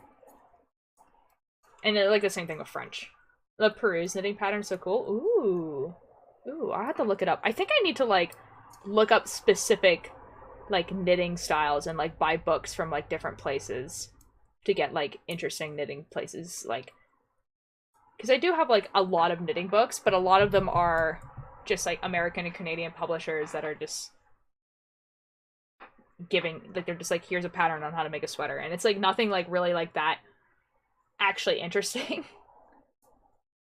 Like my favorite books are the ones that give me stuff to put on my own stuff. Like for instance, I have this book. This book is it's called the Japanese Knitting Stitch Bible, but basically it gives you like this rather than like clothing to stitch. So like it will give you like how to knit this, and then you can put it on whatever you want. So you can put it on a scarf, on a sweater, like whatever, right? Or stuff like this. So like you do that. I love your channel. Is it knitted? It is. I'm knitting right now. Like I'm knitting a washcloth right now. But sometimes I do like sweaters. I'm knitting washcloths right now because they're like easy to talk and knit at the same time.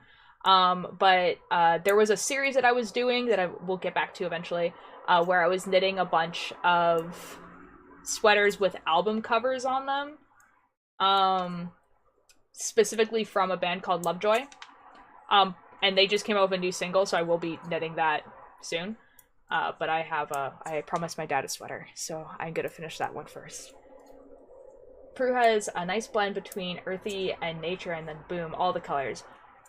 Ooh, it's actually really cool. It is, right? Like, I love there, and then I got a color work book recently as well. So it's like it's a book about like how to like match colors together in knitting and like how to knit with multicolored yarn and like all that sort of stuff. And like I thought that would be a good book. But yeah, this one, this has been like the coolest book because you basically can take a pattern like this, right? And then you just make a sweater with this. So like that pattern would be what the sweater is. And you look like a genius because you're just making a pretty simple sweater pattern, but because you have put like this cabling on it, you look like the best knitter ever because because it has this really cool cabling on it. And then I also, this is the other one. This one's a little bit more basic. This is also a knit pattern, but it's like, again, that's a little bit more basic. So it has stuff like this. So it's like really small stuff. So like it teaches you how to do like that type of cabling. Or here, I can even go to stitch patterns. So like stitch pattern like this. So it's like a little zigzag. That's what this is. Like what I'm doing right now. This one's called Broken Glass. And it's a stitch pattern. So like it makes bumps like that. Whereas the other one was like checkered. I don't know where it went. This one's checkered. So just like that. I understand a little knitting in another language since I knit a lot. Oh, fair enough. I mean, I don't, like, obviously if you want me to, explain, what I'm knitting, I would. But I usually don't, show the patterns or anything like that, only because the majority of the people who watch me don't actually knit. Which is totally fine and fair, and if you just enjoy watching me knit, that's totally cool, you know? I appreciate it. But yeah, make those patterns for comfy shirts during a year, and then you release the floodgates as pumpkin spice season hits Starbucks, instant billionaire. Real. You know what? That'd actually be pretty good if I made like a ton of sweaters and stuff. It's a sweater take a long time. Like a sweater takes me about maybe like a month and a half to make, maybe 2 months, depending on how complicated the pattern is. But like, I mean, like, if it was my full-time job, it would take less, obviously, but it's not. So, although there's a possibility that I might be, soon I might be like I don't know what you would call it, but basically there's this person that sells yarn, and so what she does is she gets knitters to knit with the yarn so she can have like a sweater on display so that she can sell the yarn. And so she needs people to make those sweaters and stuff. And so like I might be doing that. So that's pretty cool. And if I can get, if I could do that, then I can ask like a bunch of, maybe knitting stores if I could do it for them as well. It's fun to make your own stuff and make an income from it. It simply feels good. Right? It does. It does. I mean, I feel like that, like, like, it is cool to, like, have, like, a craft and do the craft really well that people want to pay you for it, obviously. Yeah, that's why I wanted to start doing craft fairs, because I thought that, like, especially since I have, like, a lot of yarn. Like, way more yarn that I'd be able to make just stuff for myself out of.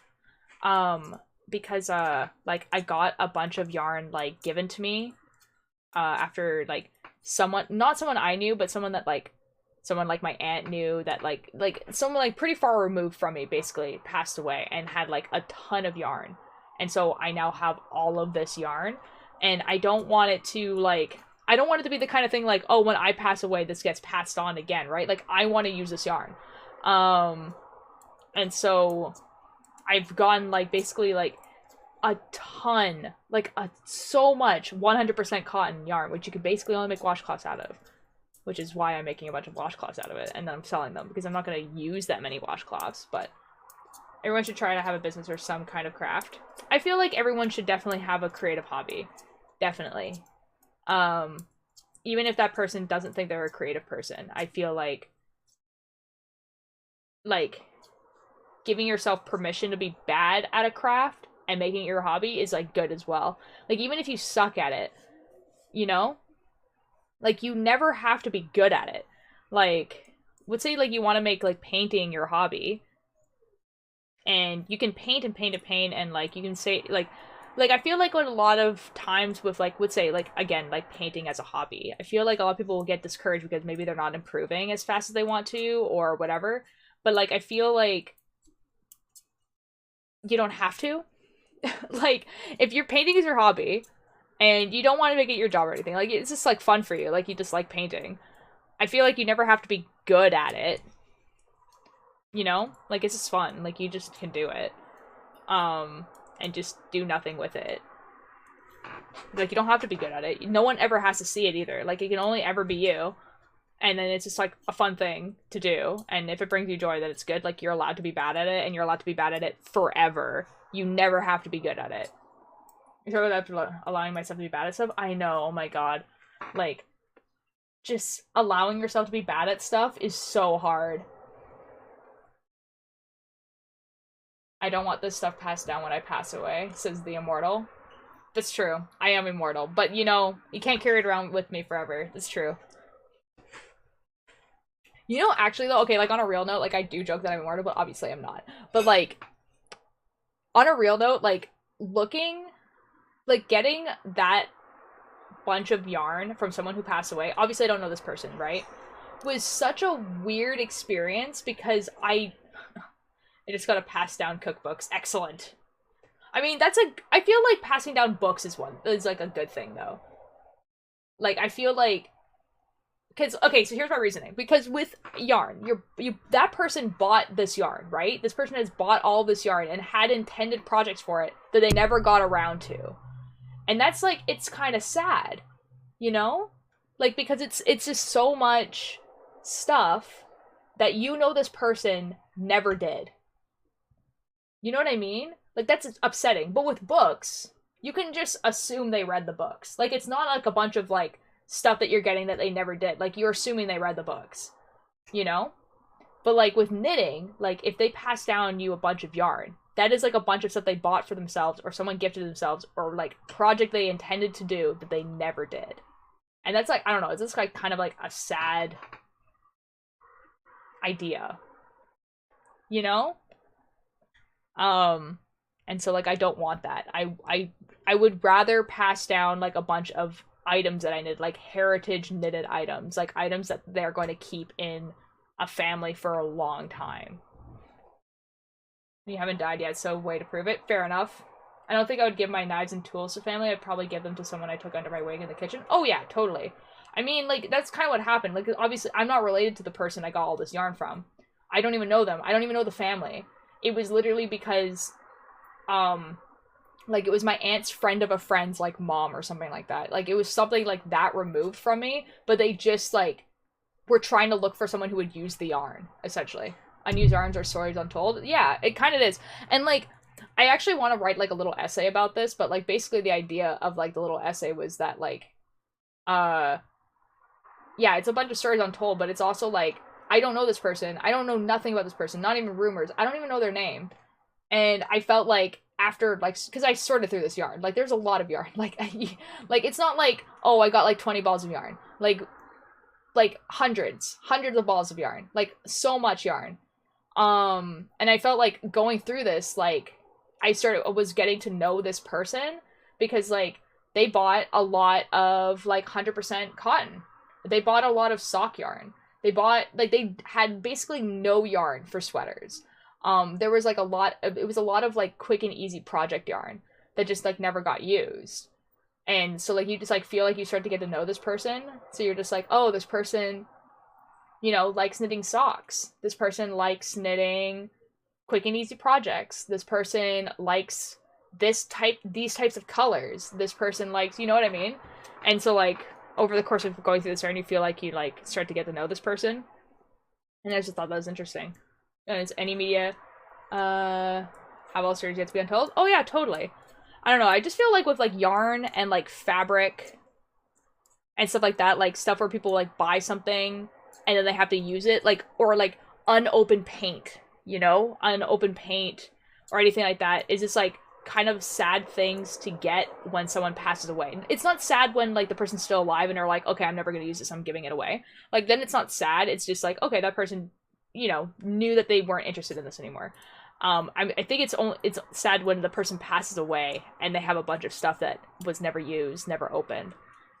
You know? Make cotton tidy whities for those Breaking Bad cosplays. I've never watched Breaking Bad, so I'm assuming that's like a reference to something I don't get, but like the idea of making cotton tidy whities is quite funny to me. I feel like it would not be comfortable. I feel like it just wouldn't be comfortable. I feel like clothing that's like this specific 100% cotton, because obviously clothing is made out of cotton, but like how this is would not be comfortable. Walter White's meth cooking underwear. Ah, understandable. It's definitely not knitted, I can tell you that. Like, okay, like let's think of like, I don't know. Like I can go on the site right now and I can like show you guys what type of things I would think of making. Let's go to Ravelry. Ravelry is a site where people post stuff. We're gonna log in, and then as soon as we log in, I will show you guys stuff. We're gonna go to the scene. Oh my god, my camera's not on. Hello? Hello? That's not the right. All the knock. Bum bum bum bum bum bum. Is hell for you. Oh, if you need me, I'll be in my coffin. I know okay, Ravelry. Ravelry. So you can go to like advanced search. And then you could go to like, okay, so like if we're thinking of like 100% cotton, we're probably thinking of like home stuff. And then like this is all like the stuff that you can have. So like blanket would be like a lot. But like cleaning supplies, you can have like a bath mat, a scrubber, a towel, dishcloths, right? And then you could have coaster, like these are kind of wet. Let's do like, no, I don't know what that is. Oh, curtain. Oh, that'd be fun. Cozy. You can do, I don't know. I don't know. Some of these like are weird. Like I don't actually know what you would even. Hot water bottle. Yeah, that would actually be a good one. You have like a little hot water bottle cover.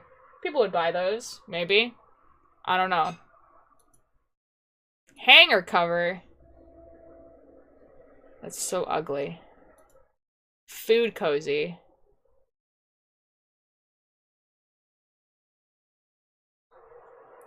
See, this is what I don't want to make. Because some of these are useless. Electronics.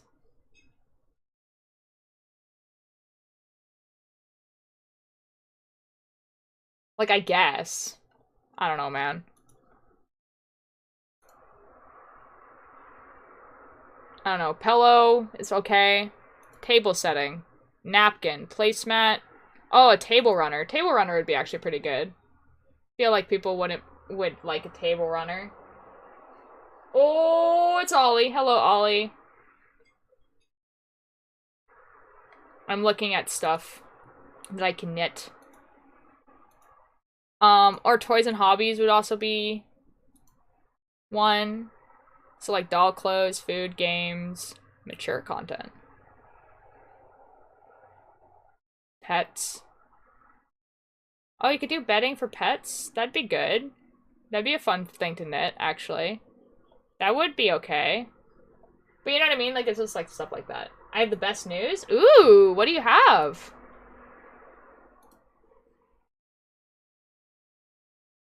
What are we talking? What's your news?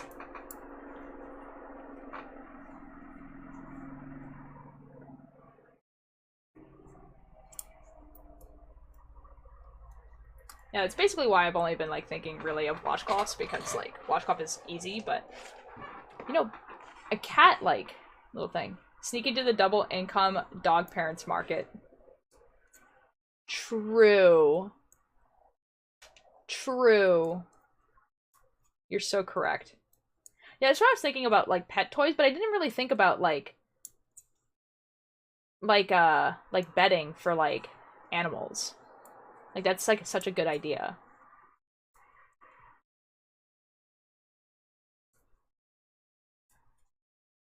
I feel like you would have to make it with, like, really big needles, though, for it to be worth it. Because I feel like it would take a long time. Yeah, but table runners was, like, another one. That's, like, a pretty good one. I feel like people would like those. Or placemats. That million. Millennial money. Yeah, but that's what I mean. Like, I wanted stuff that's, like, useful. Like, I didn't want, like, around Christmas time, I guess, like, little knitted, like, animals are kind of cute because you can, like, give them to, like, babies and stuff. But, like, I don't know. I just want stuff that's, like, actually useful. Like, people will look at it and be like, oh, you know what? I could buy this person, like, washcloths. Like, for instance, like, okay. So, like, for instance, you're thinking of, like, okay, what can I buy this person that, like, has everything? Or they never say what they want or whatever. And you think to yourself, oh, like, I don't want to buy them, like, a pot for, like, for their kitchen because, like, that's kind of a sucky gift. But if you're like, oh, I can buy them washcloths that are handmade, then it's, like, special, right? Because, like, yeah, it's still a simple gift and you were to buy washcloths at the store, it's like, okay, I guess. But if, like, you buy handmade washcloths, you're like, oh, these are handmade knitted washcloths that I bought for you, then it's special. You know what I mean? Last Saturday we had robotics competition and we advanced on regional. On regional. We have regional competition this weekend. Yo! Oh my god. Congratulations. That's awesome. Aw, dude, that's awesome. I hope you, like, I hope you keep going. I hope you make it. You have to keep going. Yeah. Let's go.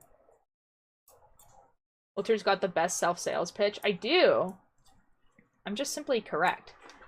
I don't know, like, because, like, the thing is, I feel like a lot of people at craft shows sell the things that are, like, super, super simple to make, which is fair, like, because you want to be able to have, like, a lot of product, but a lot of it is, like, useless. Like, it's just nothing. Like, you think it's nice, and then you buy it, and then, like, you never use it. So if people actually stop at your booth for, like, more than 3 minutes and think about it, they're just like, oh, I'm never going to use this. Why would I buy it? You know? And that's why we had to have a balance between where it's, like, the balance of, like, nice enough that people, like, want it, right? And it's useful, but also easy for me to make. So, like, hats are one of them. Washcloths are one of them. It's a good thing we cheer on Ollie now when the robots take over. The world might spare us. Real. Real. Oh my god.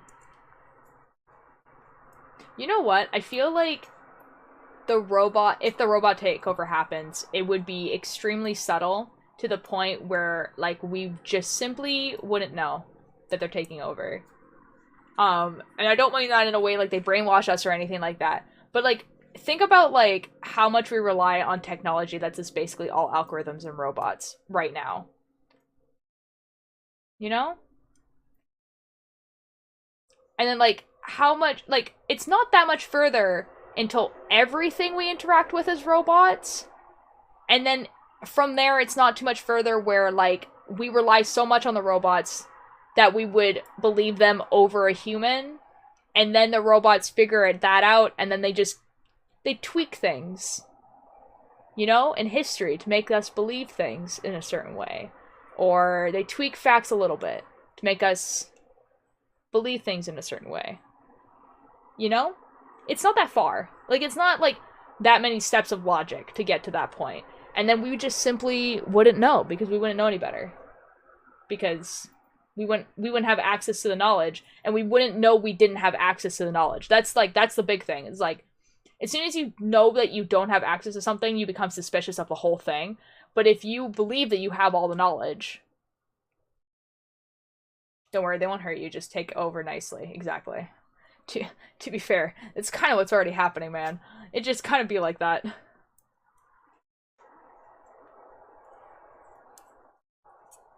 I actually wrote a story that was, like, extremely similar to that. Where, like, robots ran everything that humans didn't want to do, including government. And they actively ran it better than humans. Like, the world is, like, peaceful. Everyone, like, had food.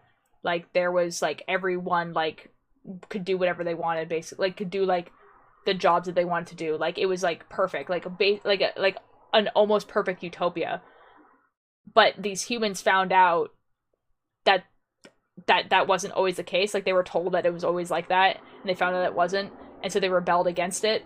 But the humans were actively making things worse by doing that. I don't know. I thought it was just, like, an interesting story. I don't know how well it would actually go. Like, I don't know how well it would be taken, because I feel like there's probably some underlining thing in there where people are just, like, where people would find something wrong with it in some way. But I think it would just be an interesting thing to think over. I think it would be probably better as, like, a Black Mirror episode than anything else. The robots take over, take all our metal and leave Earth just so we can go back to Punch Tree Lifestyle, the dream. Excellent. It sounds like a great story. I, like, have it somewhere. I have to find it. I know I have it printed out somewhere, but I don't actually... I think it's, like, probably down on the floor somewhere. It was my final project for one of my writing classes in college. So we had to write, like, a 20-page story. But the thing is that the story itself is not really about that, because it's the first chapter of a longer story. So, like, the first chapter is you're getting to know, like, the main characters more than, like how I wrote it so that I could continue the story, and I just never did. But I wrote it so that you would get attached to the main characters first, like, on purpose, because I wanted the people reading the story to believe the main characters, to believe that the main characters were right, that the robots, like, that there was no way this is actually a utopia. There had to be human suffering somewhere. Like, there had to be something wrong. But spoiler, there isn't. Like, there just simply isn't anything wrong. And anything that's, like, they can see as wrong is the human's fault. Like, it's not robots' fault. And so, like, basically the beginning part is, it does show pretty, like, bad situations that are happening, and it does show, like, that these humans specifically are, like, not content, but they're only not content because they know that they haven't always been ruled by robots. And that's, like, the only reason. If they didn't know, they would be completely content. They'd be fine. And so it just kind of it puts the robots in a really bad light, but if you kept reading the book, you would realize that the robots were right, essentially. But I wanted that to be, like, not explicitly said. Like, I want it to be, like, when you read and analyze the book, and you actually thought about it, and were like, huh, if the humans just stopped messing with the robots, it would be fine, you know? It's probably like Karen that didn't get the right Starbucks order, so the revolution started to take over the robots. This is how we can't have nice things. Real. Hello, Atlas. How are you doing? How is your trip back home? I am losing my voice. I'm pretty sure I'm not sick. It's just a lot of talking, you know? I'm writing angst. Excellent. For what? Oh, we love that for you. I can only imagine what your teachers thought of you. They thought extremely highly of me, actually. I am... My teachers in writing classes loved me. Because I wrote interesting stories. Because the stories that I was always write would never be like extremely simplistic love stories, which is what a lot of people wrote. I never put love stories in my stories because I hate writing them. And I don't like reading them, so why would I write them? And and I don't know, my teachers loved me. I like, or at least I got really good marks. So I assume they loved me. I don't know. Maybe they hated me, but I wasn't doing technically anything wrong, so they had to give me good marks. I don't know. So I'm better at writing arguments than actually arguing with someone IRL. Okay, your characters will always be more clever than you because your characters have to decide in the moment what their comeback is, but you as the writer can take weeks to think of a good comeback. And that's why. When your husband hates love stories, real love stories. No, okay, like, guys, I wouldn't mind love stories if they didn't forcibly put them in everything. You know what I mean? So, like, I specifically hate them because when I was reading young adult fiction stuff, you know, when the big apocalypse, like, genre was huge, right? Apocalypse genre was huge. Dystopian genre was huge. Like, Hunger Games and all that sort of stuff. There are some stories where the love story was good. For instance, Hunger Games. Hunger Games, I didn't mind the love story between Katniss and Peeta because it was kind of integral to the story itself. When I don't like it is when the story is like, here is the coolest concept for a story ever. And now I'm going to skip all the world building because I want to focus on this love triangle. And I'm like, I don't care about the effing love triangle. I want to hear about the killer robots. You know what I mean? And it's like, not because I don't want there to be a love story, but because they literally, like, they choose not building their world in favor of telling this love story. And it's just like, I don't care. Progressive class love stories will tear global social economic war. I wrote a story that was set in a world that didn't have like racism, and my teacher was like, that's a very noble choice of you. And I was like, no, it's just because racism is taught, and you know, like, so if you were in a society where that was never taught, the racism isn't there.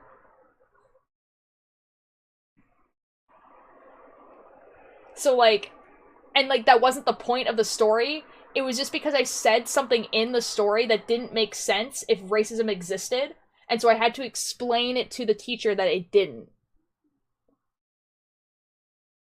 Which was a wild conversation, because we're just like, she was like, oh, that's extremely noble for you to like write this story like this, and I'm just like, no.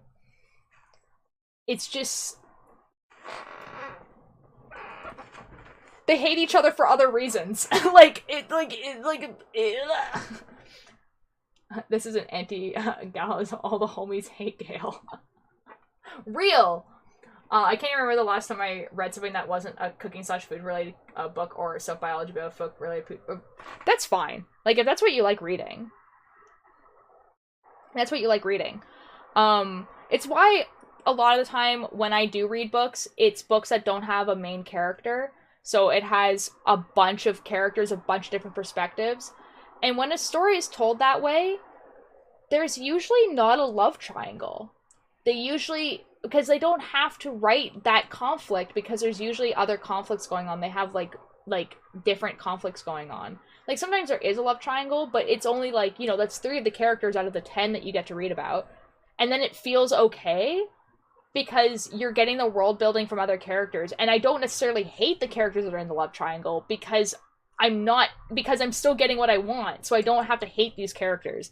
So like, that's why I kind of like stories that are like written like that, because you get, not only do you get like, especially for fantasy books, I feel like it works really well for fantasy books, because then you don't have to like explain to the main character what's happening in the world, which feels really unnatural because we're assuming that character was born there and they would probably know.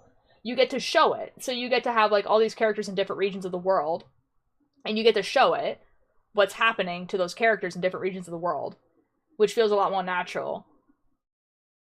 And then, like, when they start converging and stuff and people start meeting each other, it just feels so rewarding and cool because you're like, oh my god, I know these characters so well and now they're meeting for the first time. And that's so cool. And you, like, don't have to have, like, these weird, awkward explanations of this person be like, oh yeah, I'm from the mountains and we do this in the mountains.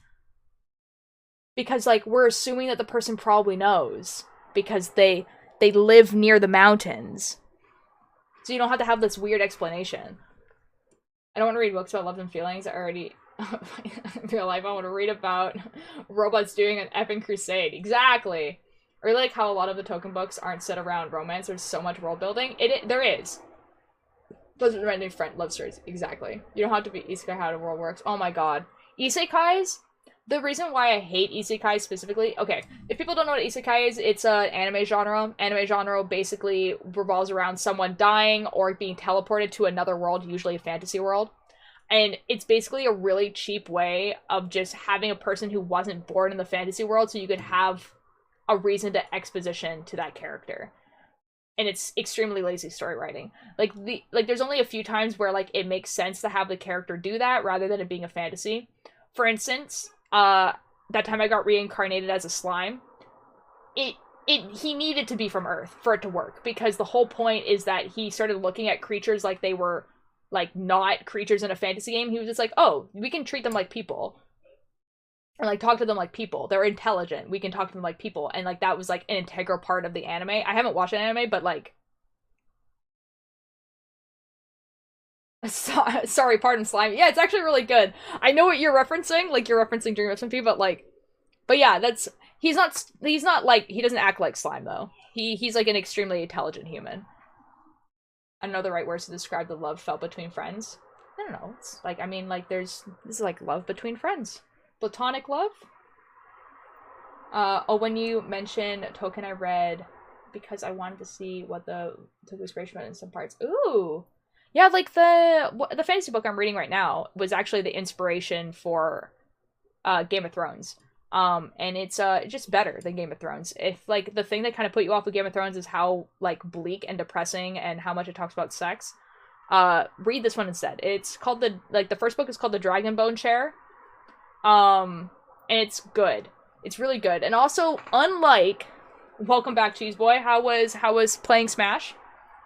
No, I didn't mean Dreams, I meant genuinely just slime. Oh, yeah, he just gets reincarnated as a slime. Yeah. Like, you know, like in fantasy games, how there's always, like, blue slimes that you fight right at the beginning of the game, or green slimes sometimes? Like, that's what he's reincarnated as. One thing I love about Percy Jackson, while love stories can be very prevalent, they aren't the entire story we have gods fight. Exactly! Did you smash?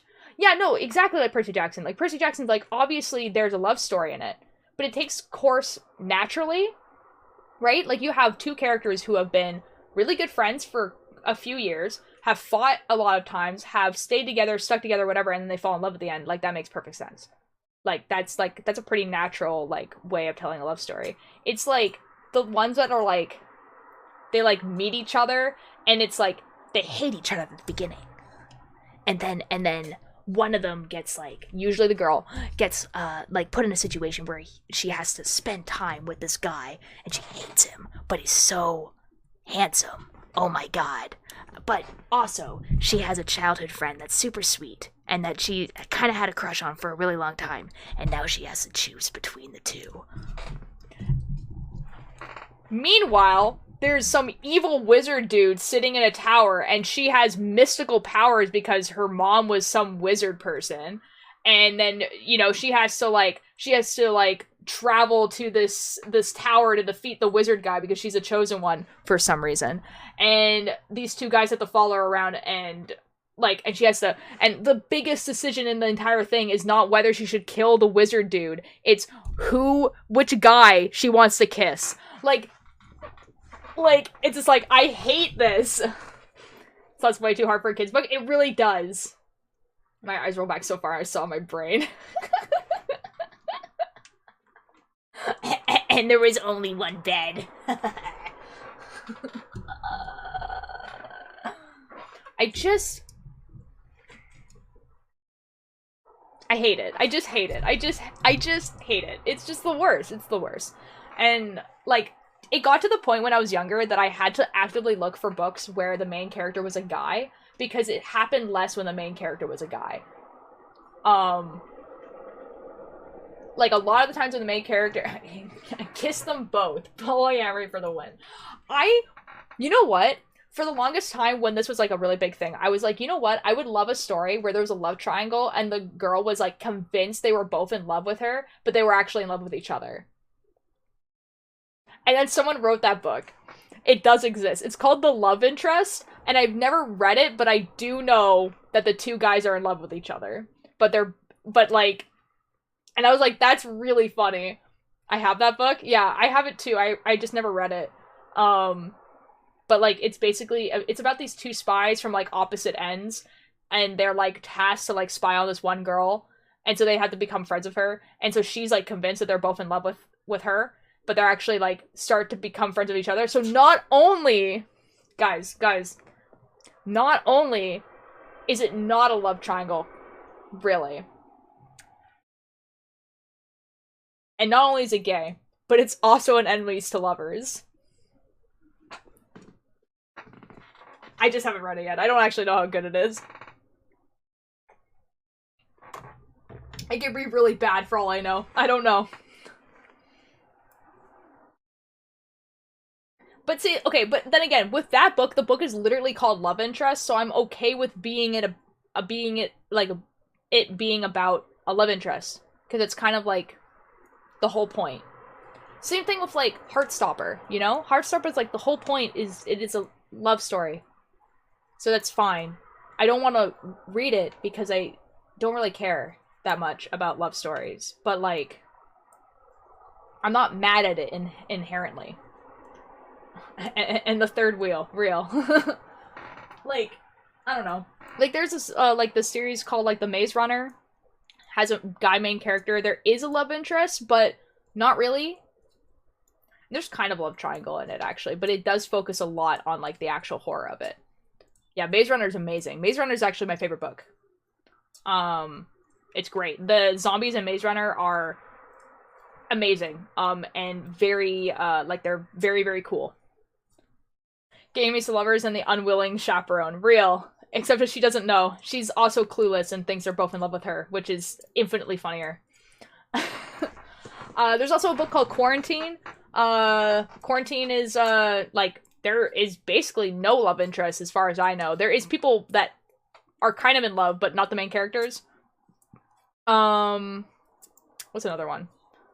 There's a book called, Evil Inside. It's also kind of a zombie one, and it's, like, from, like, 5 different perspectives, and so there's, like, a perspective where, like, this guy is in love with this girl, but all the rest of the perspectives are, like, not that. So, and that was actually pretty cool because it's based in Vancouver. So, like, they will, like, talk about stuff that I actually, like, know. I don't live in Vancouver, but I live close enough to Vancouver that, yeah. Art project for art comp due soon, my brain melt. Oh, what do you have to do? The book slaps? I'm assuming you mean... Ooh, I don't know. I just said a lot of books. I don't know which one you're talking about. Probably Maze Runner. I assume that everyone is, like... I feel like people read Maze Runner. Like, Quarantine and Evil Inside, I feel like no one has read those. It's wild to read that book. Evil Inside. Oh, you have read Evil Inside. It does slap. Guys, let me tell you on Evil Inside. If you don't live near Vancouver and have that cool aspect, let me sell you on this. It has the most terrifying zombies I've ever experienced. And, like, that is including the Last of Us zombies, where they can sprint at you full pelt forever. And also including the Maze Runner zombies in the book that kind of have their human intelligence still, but are just kind of, like, not all there. Because the zombies in Evil Inside, you would not be able to tell they are zombies at any point. They have no indication they are zombies. There's nothing about them that tells you they are zombies. They keep all of their human intelligence. They keep all of their human strategic intelligence. So they work together to come and find you and kill you. They don't have anything that about them that's like degrading or anything like that. There's no indication that they're sick. Nothing. You just kind of have to hope for the best. Like they actively infiltrate the humans in the book, and people just don't know, and then like they just all die because the zombie like kills them all. Terrifying. Bro, I'll smash my friend some more. Excellent. Have fun, cheese boy. I read that book on the bus and it starts up a bus crash.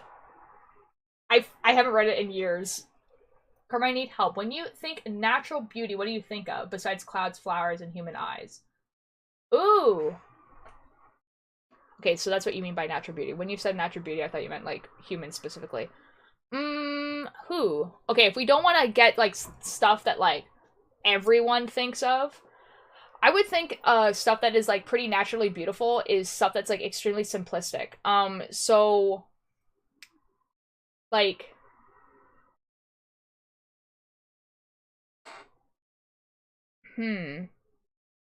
so stuff like um watching a beetle cross over a log, or watching like, or something like the natural instinct of like the majority of animals to like run to their parents when they're afraid or need comfort, or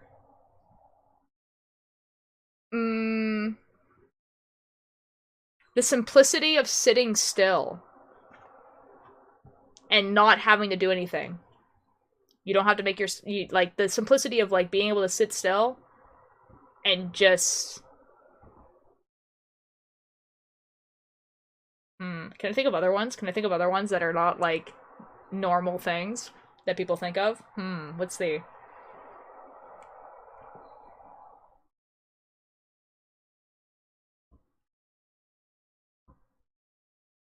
Studio Ghibli is very much like that, yeah.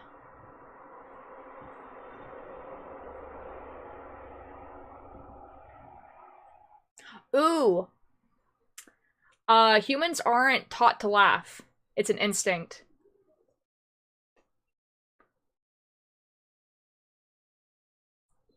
Yeah. Like we're not taught to laugh. Like it's not a taught thing. We just laugh. Talking about game, many years ago, I did a food event for friends during Halloween, but I was in a fluffy full-size banana costume. I went down to a gay club after and ended up being stuff everything taking pics of people. I was probably on everything. Oh my god, that's actually kind of funny. That's really funny. The hair desire to take care of an older person. Yeah, or like just the fact that like we have been taking care of our fellow humans that get injured or get old or get sick. Like we're very much a species that is community driven. Like we take care of like our people. Like they have found like skeletons of people who like they would break a leg when they're really young, and so they would never be able to use that leg. And a lot of animals, when that happens, they get left by the herd to die. But like humans take care of them. Problem is I have to use all my own reference pictures and have like nothing. I don't have time to get them because they're due like tomorrow. Oh, fair enough. So you had to like actually take pictures. I would still like, okay, I feel like you could still do the bug thing. Just bugs existing. You could probably also do sitting still. You know, you just take a picture of yourself sitting still. Um, First one is intelligent life is healed, broke a leg bone. Exactly. But if you have to take your own pictures, like we'll think of like stuff that's like simple to do. So like yeah, you can take a picture of yourself sitting still. You can take a picture of a bug for sure. Um,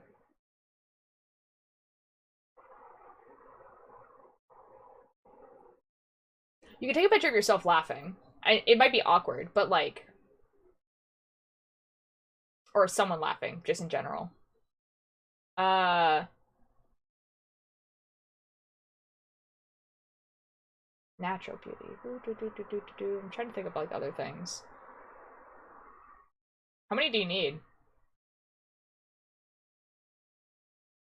The act of cooking can be really beautiful. It is. I think I would have to think of like more like natural though, because I guess like the act of cooking is kind of natural, but like I don't know. I don't know how it's like what constitutes natural at this point, I guess.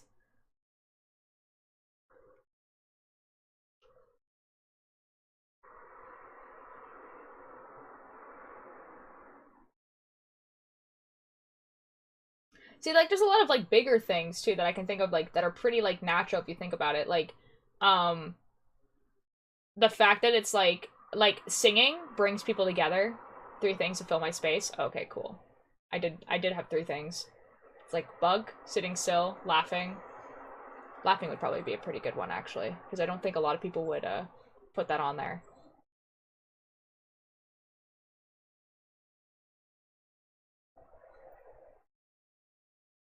Campfire guitar guy. But I mean like okay, like I mean like I feel like if someone starts singing, people tend to join in, you know, and dance and stuff like that. Like you don't even have to be speaking the same language, and I feel like people would like join. But that's not really easy to photograph by yourself. So I'm trying to think of stuff that's like really, really simple.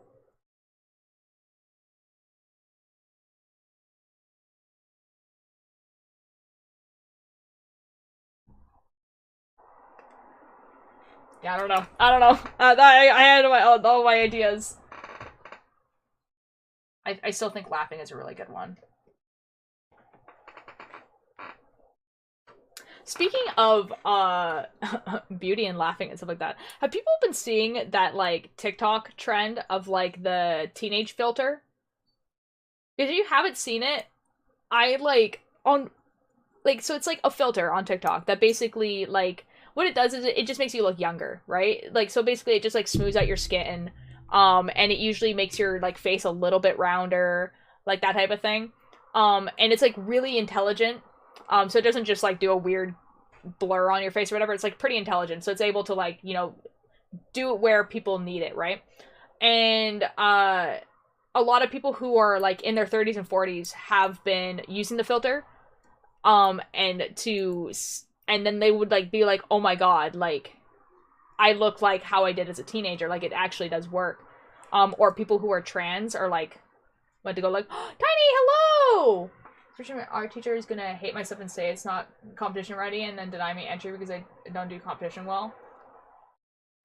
All you can do is try your best, you know. I believe in you. You're good. Never use it on TikTok. I'm scared.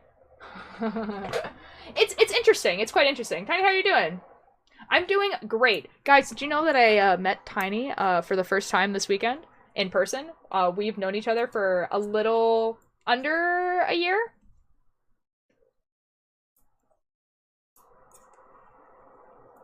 I guess. Yes. Did you turn into a 2-year-old? I look like 12 when I do this. Yeah, like when I do that trend, I look like a 10-year-old, but I look like a 10-year-old that didn't exist. Like you know when you like look at it like for like people who are my age, you are 26 too old for TikTok. Watch 3-year-old TikTok trends on IG like a real boomer. I'm simply Gen Z. I I simply am the generation on TikTok. I'm actually quite good at TikTok. I like to think I'm very good at TikTok. Over a year, January last year. Ah, there we go. Okay, a little bit over a year then. Excellent, excellent, excellent. No, but I look like a 10-year-old, but I don't look like how I look like when I was 10. Like, it's a person that doesn't exist. Because I don't know. It's like, I just don't look like how I look like when I was 10. Like, I didn't have this high of cheekbones when I was 10. I think they were like, and like my face was rounder. Um, I think I had like a more squished in chin, and obviously I just didn't have hair like this. Um, and my eyes I think are a different shape too. Like it's just like the person that it shows me is just like a person that just doesn't exist. I feel like if I was like 40, I would look like the filter would make me look like how I look like now. But because like I don't know. I just look 12 basically when I do that filter. Grew up in the 90s and early 2000s was real. Yeah. I definitely feel like, okay, like I definitely grew up early 2000s. Was like I was born in 1996, but like I wouldn't count like, and I'm a 90s baby, but like I don't remember the 90s, you know? So like I remember early 2000s kind of. Like I really remember the like 2010s, but like early 2010s like a lot. Like I remember like a lot from that because that's when I went to high school. I generally can't picture you at that age. You know, like I don't like the thing is that like I feel like like I hold myself differently than I did then, obviously because I was a child, and my body type was different. Because I did gymnastics when I was really young, gymnastics and like dance and stuff. So like any muscles that I would have had, like I was like really tiny too. Like I was short for my age, and I was like way thinner for my age, and I was like just small. Like I was just really small.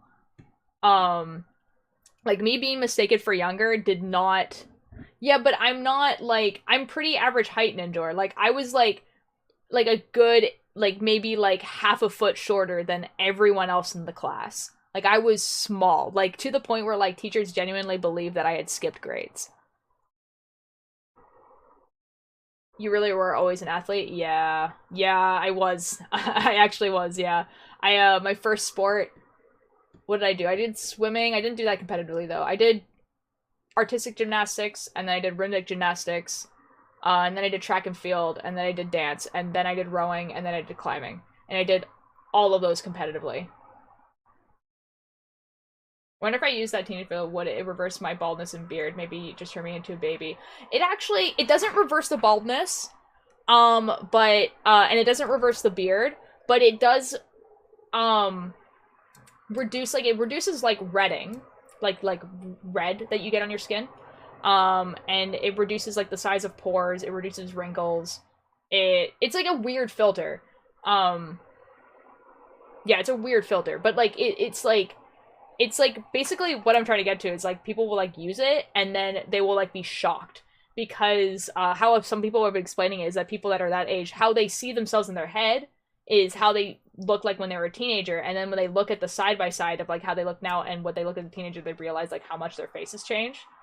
And I'm just like I really want to show my parents, but I also like I would like to get like the genuine surprise, but like I think it's like actually distressing to some people, so I wouldn't want to like surprise them with this. You know what I mean? Like I wouldn't want to be like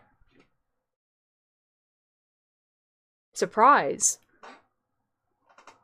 you know? I think that's like 510 freedom units. Because I have terrible news for you. One, I'm Canadian, but Canadians do use feet and inches because we actually have like the most like messed up like system of like measurement ever. Because like okay, temperature in the house and temperature for the oven, Fahrenheit. Temperature outside, Celsius.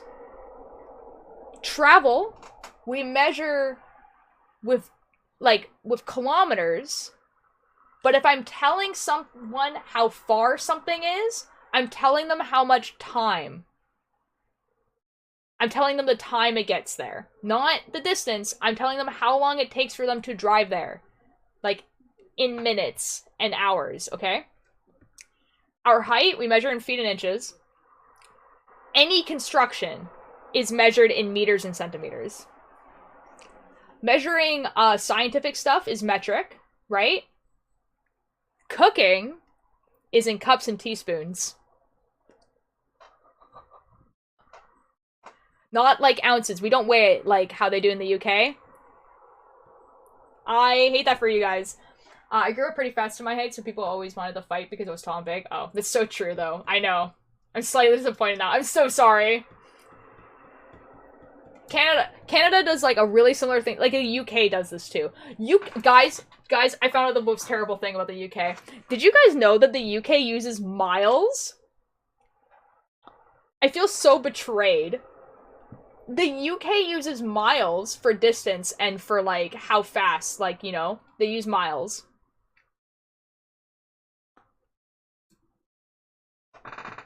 I felt so betrayed. Texans do the same thing too. Will be like, it's really close to just a 30-minute drive. Okay, fair enough. I've just been told it's like a Canadian thing because like apparently Canadians will be like, oh yeah, it's like 10 minutes away, and then people will be like, okay, but how far though? Some of our stuff is ounces and it stresses me out. I think I just passed away things trying to think out the ounces. Yup. Yup. Yup. Yup. Yeah, okay, so like in the UK, they use miles, right? And they use miles for like speed and distance. They use like ounces, right? Like they measure stuff by weight rather than like cups and stuff like that. But then when they like measure stuff in their house, like if you're measuring like a table or whatever, it's centimeters and meters. If they're measuring their height, it's in centimeters. If they're measuring their weight, it's in like kilograms. Us, it's pounds. Because I thought we got all of our stuff from the UK. Apparently not. I don't know where we got our stuff from. Like, Canada just decided to be like, F you. We're gonna just use all of it. In 10 minutes away makes perfect sense to me. Okay, perfect. The only value UK measured is a pint. Right, real. There's an effing stones unit. Exactly. I don't know, man. I don't know, man. Welcome back, Emery. Yo! Hello, welcome back. We're talking about how Canada actually does have a pretty effed up measuring system. But we will still dunk on Americans for using the imperial system real. But is it 10 minutes in traffic, walking, or car? Well, usually we do say if it's walking or car. But not necessarily like the traffic part. It's usually just like kind of like on an average day how long it takes. But like it usually includes the traffic. That's the thing. So like, for instance, if I was like, oh, it takes 10 minutes to get there and it's not on the highway, that's like a shorter distance than if it was on the highway. So like on the highway, I'm just like, oh yeah, it will take 10 minutes to get there. That's like a pretty long distance because you're going pretty fast on the highway. But then if I'm like, oh, it's going to take minutes to get there and it's like residential area, you're going a shorter distance because you can't go as fast. And measure horses and hands. What? Public transportation 10 minutes? Yeah, that's another one. Yeah. So like public transportation, I'm pretty good with that one too. It's just like public transportation is like, oh yeah, it'll take an hour on the public transportation. It's by now that it's getting there. Yeah. 10 minutes is just 10 minutes away during a drive. Pretty much. It depends, obviously. Like, the walking one is the one that's more accurate. Because walking is kind of like, that's how long it's going to take you. Because there's not really traffic when you're walking. But yeah. Public transportation is also pretty, like, once you get on the public transportation, it's pretty easy to predict. Like, sometimes it's late, but, like, public transportation here is pretty good. Like, it's not, like, stellar, but it's good. It's reliable. This stream just turned into tell me you have Canadian PhD in explaining advanced estimated times of arrival. Now, Borkus, I have a really bad, I have some really bad news for you, but, my streams are, an excuse for me to, tell you all of the things I know. Which is a lot of things. Because I did not have a lot of friends when I was younger, and so I would learn things, you know? And now I get to tell you all about them. Welcome to a Just Chatting streamer. I was in the top 1% of Just Chatting streamers last year. Anyway. Wait, did you not know we measure horses in hands? No. I would never have known that. Ever. Work is an hour away, public transportation a half hour to drive. Exactly. It's wild how it takes me 10 minutes to get to my family's... Yeah. We love you for it, Ilter. Excellent. What a nerd. You... Stop. You are going places. Thanks, I try my best. Like, genuinely, I just learn things, and they're useless. Because, like, when will I ever need to know half of the things that I just said? But it's a good way to keep up a conversation. It's when they just shoot. It is! No, it's real. I don't know, man. I don't know, I genuinely like talking about stuff that I know a lot about. You should go on a trivia game. See, I don't think I would be good at a trivia game because a lot of the here's the thing, I don't know a lot of stuff that a lot of other people know. I know really, really niche things. Like crazy niche things.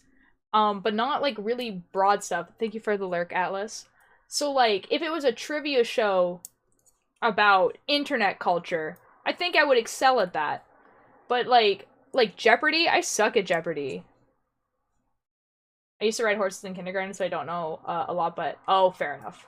Learning about stuff in geometry, and it talks about Canada, and I can't even focus because all I think about is you guys. Rip L. Angst time again. Have fun writing Atlas. I think after this I'm either playing Minecraft or writing. We'll see. Who knows? I have to make dinner at some point. I don't know when, though. Dinner will happen at some point. I don't know, Emery. Just figure it out, lol. Actually.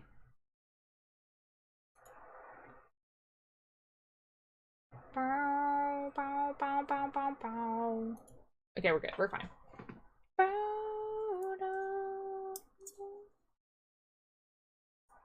Food will occur eventually. Yeah, it's tacos. So, like, it doesn't take that long to make tacos because it's like I cut, you know, I wash and cut lettuce, wash and cut tomatoes, grate some trees, put the stuff out, and cook some beef. You know? So it's like, it's not gonna take that long. And I just don't think any of my family's here. I'm my only representation to Canada, bro, and I don't even know what it looks like. Oh, fair enough. Oh, I dyed my hair. Ooh, what'd you dye your hair? What color? Ooh. What else am I supposed to think of? Celsius. I don't know. What they're teaching you, hopefully? That's kind of funny that you guys learn Canadian geometry, or geography, because I'm pretty sure we did not learn US one. Like, we learned European, but definitely not US. Like, we learned F all about the US. Which I think is quite funny.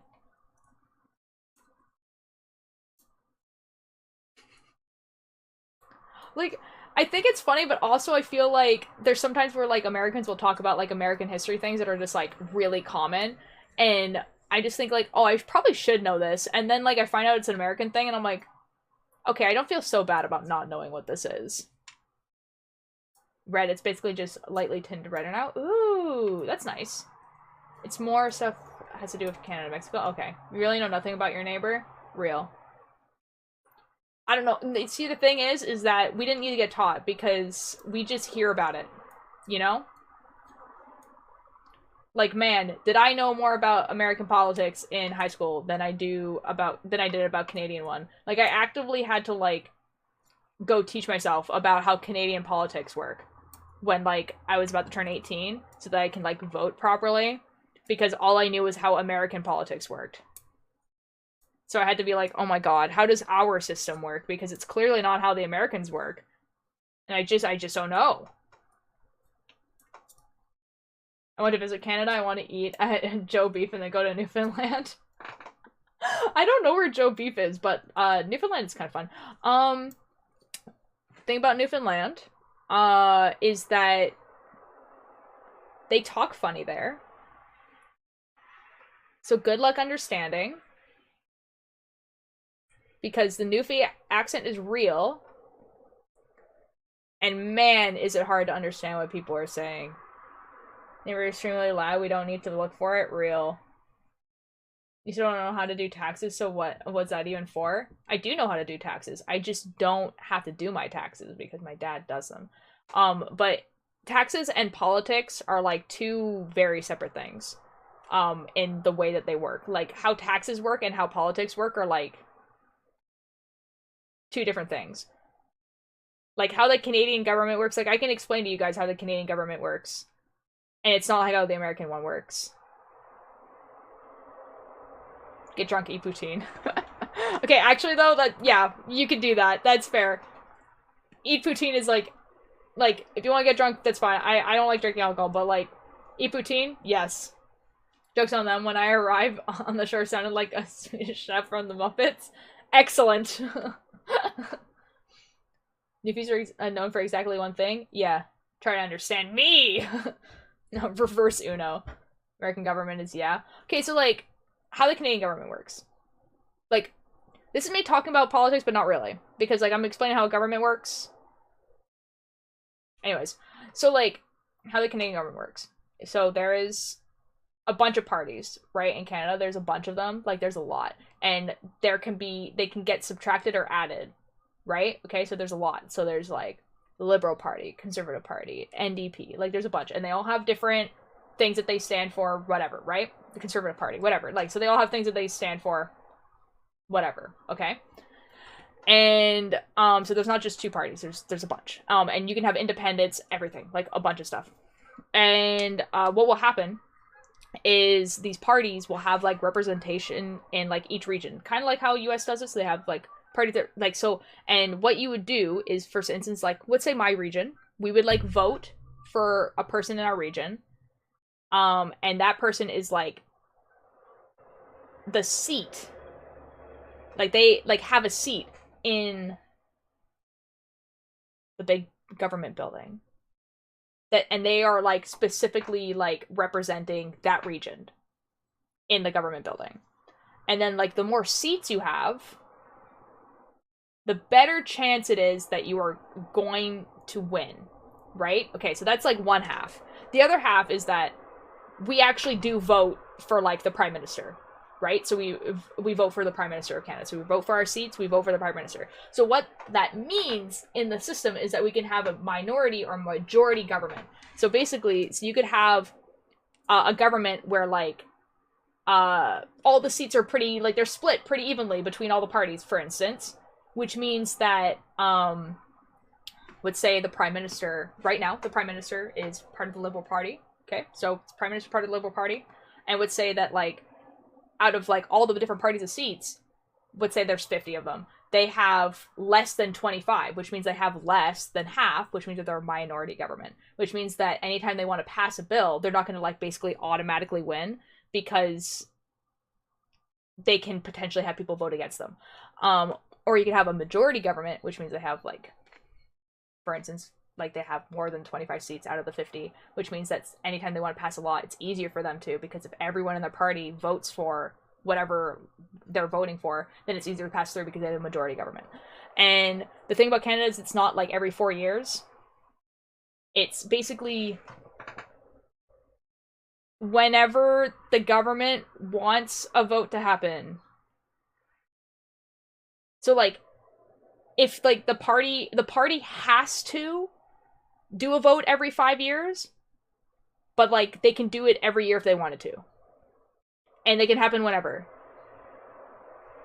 So there's not like a season, there's not like a day where they always happen. It's just like, they're just like, would say like in 3 years, the whole government is like, you know what, we need to have a vote. And so they have a vote, and they do the voting thing. And then like 2 years later, they're like, we need to do another vote. And then they could be like, okay, it's been 5 years, we have to do a vote now. And that's just how it works. There's a bunch of parties. Oh, Pog? It would be so much better if instead of being polite, we just yell at each other all the time like British Parliament. Real! That's kind of how the Canadian government works. Under Pogs, so basically have no spice at all. It's also, it's smaller, right? Like, this region is smaller. Like, Canada's a huge country. We didn't learn much. Emery didn't learn much in school today. I had a terrible day. Bad luck times 10. I'm so sorry, Emery. The reason why I know this is literally because, like, when I turned 18, I was like, I probably should know how my government works. And, like, every year, what, like, well, not every year. Every time we have to vote again, I, like, refresh on what the parties actually stand for. Because, like, if you were to ask me right now, I'd be like, I don't know, man. I don't know. Like, you can kind of guess what they stand for by, like, their name. But, like, I don't know, man. They do government things. You know? I feel like the less I have to worry about my government, the better they're doing as a government, you know? Like, if concerning things are happening, I would know, and since I don't know,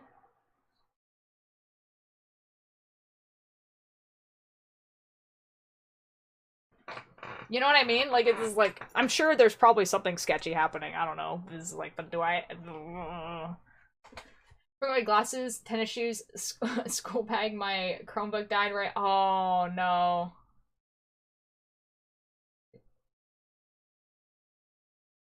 Well, I did. That's the thing. Like, when I turned before I turned 18, I didn't really need to know because I wasn't voting.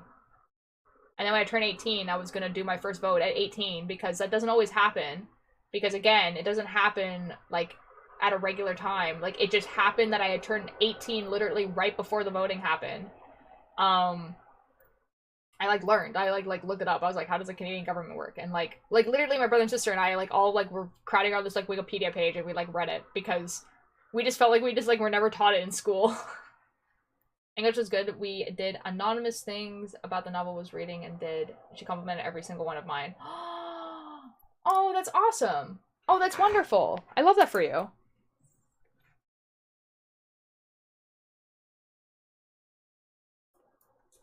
Anyways, Canadian government things, you know? It's just feel like that. So, like, it also kind of goes in the fact that, like, I just never know when a vote is happening. I just kind of sense it's about to happen when a bunch of posters start going up, you know what I mean? Oh my god, it's Bunny. Oh my god, Bunny, someone earlier said a really funny Spanish joke. I think they're still here, actually. I think it was Borkin. I put it in out of context quotes. I thought it was funny. I thought it was funny. I saw government for us and a little of you guys in Mexico. Fair enough. It was you. Bunny is the one that can speak Spanish. Bunny, I am accumulating more people that can speak Spanish in my chat, and I feel like I'm gonna have to start allowing Spanish in the chat, you know? Even though I can't read it.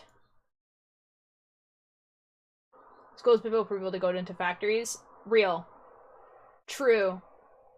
Especially if you go to a trade school. Poster means one is coming in the next month, and then the rules. Okay, actually though, when, like, I see, okay, you start seeing, like, posters, like, campaign posters, like, everywhere, and, like, when I start seeing those, I'm just like, okay, I don't know if we're having a provincial or federal election, but, like, one of them is happening soon, and I'm gonna have to start paying attention to the news. Uh-oh. Oh my god, there was this one guy at my Roblox camp that was wearing a Lovejoy sweater, and it was beautiful. I should be getting my Lovejoy sweater soon. They said it was shipping.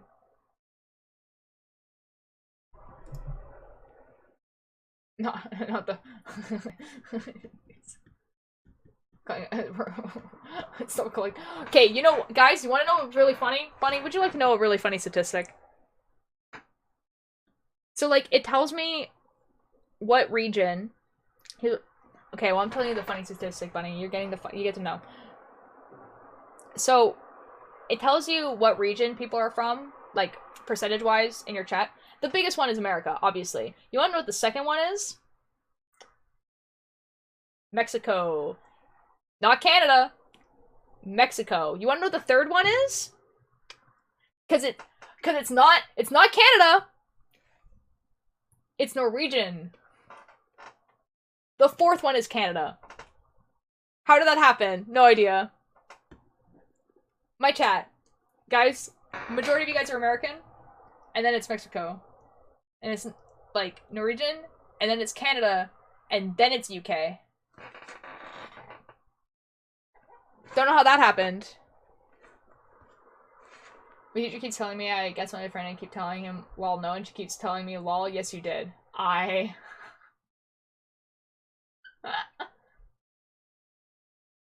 Ooh. Mexico. How they have, I don't know. Like, US makes sense because there's just simply so many people, you know? There's so many people in the US. But, like, the fact that, like, I don't know how that happened. And it's, like a pretty significant amount. Like, I'm just like, okay. That's so cool. Love that for me. Bring the Mexicos with me and they just don't chat. I don't know, man. Like, I don't know. But I think I'm just gonna have to start allowing Spanish in my chat because I feel like... But I just won't be able to read it. That's the thing. Filters I use when I found literally LGBT Minecraft. Really? Oh yeah, I guess so. A lot of people apparently find me through the knitting tag now, which is kind of fun. I don't think I can knit a sombrero. No, my friends know you. They speak of you. They talk to me about you. They just don't chat. That is terrifying. Get a Spanish mod. Make a friend who can speak Spanish. Or force Liam to learn it. I feel like I should just learn it at this point. But, like...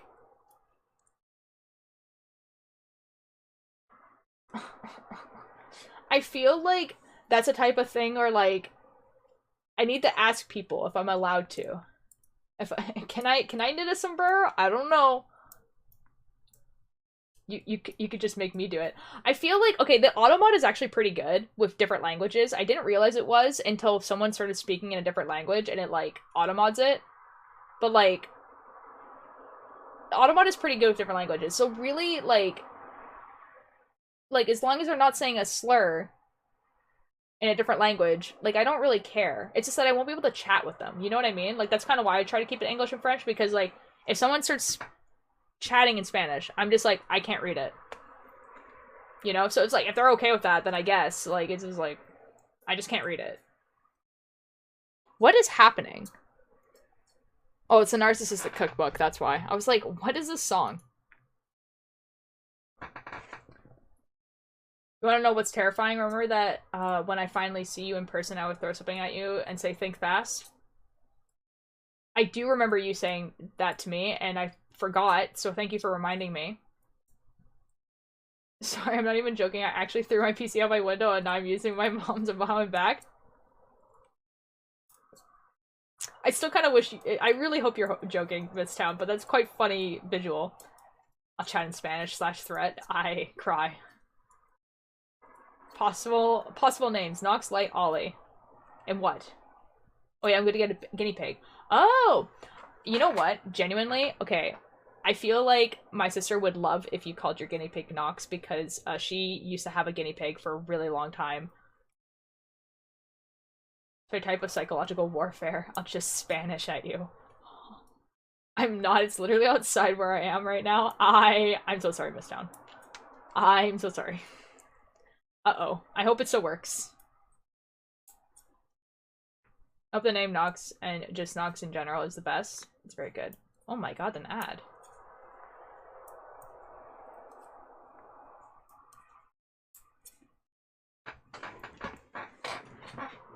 Oh.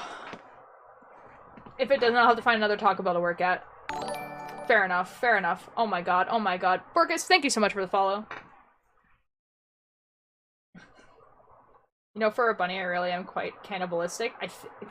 Now, Bunny, I'm gonna tell you some really bad news. Bunnies are cannibals. They eat their babies.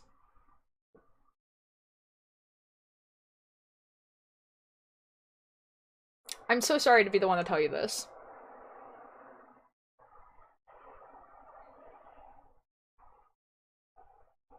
Cats only eat their babies if, like, they're desperate. Bunnies eat their babies because they're bored. There's a difference. They eat their babies out of necessity, man. They don't.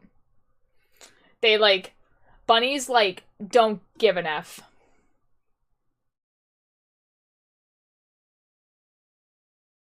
Do you know if hamsters have 10 or more babies, they eat them to reduce their population? That's so cool for hamsters. Yeah, but no, a lot of animals do eat their young if there's, like, a thing. Like, if they're, like, desperate. But, like, bunnies are vicious.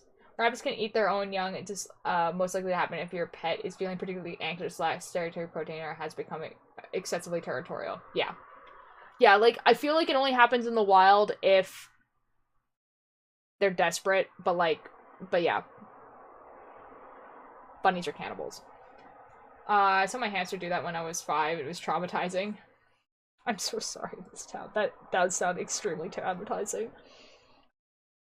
See, the fun, natural animal thing that I got to see was a goat giving birth. I don't think that was traumatizing, but I feel like it definitely raise my, like, gore tolerance. Like, extremely high at a very young age.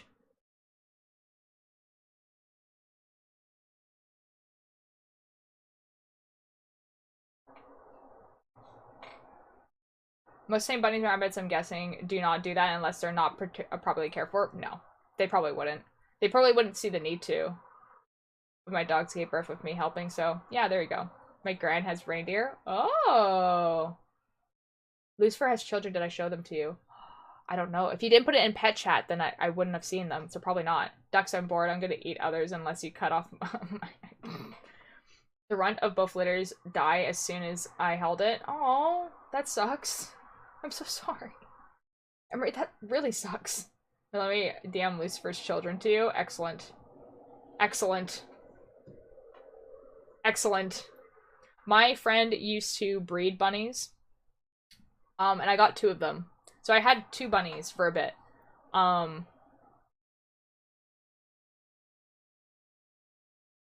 One got scared to death by my cat. And the other one I think ate plastic. But also I think it might have just been old. And like had a heart attack. I don't know. My friend just called me and started saying that she saw her cat start crawling on her ceiling. It was so funny. That sounds terrifying. Kermit hates my guts and I don't know why. Birds are vicious, that's why. I want to know how to tame a parakeet. Now I have toss a coin in your just stuck on my head. Rip. I followed Nature if Metal, I guess, in subreddit for long enough to know that nature is indeed very metal. Yes. Yes. Yes. Check DMs. I'm checking DMs. Someone has texted me. Uh-oh. Someone has texted me. Uh-oh. Oh, I will text my mother back. My mother has texted me.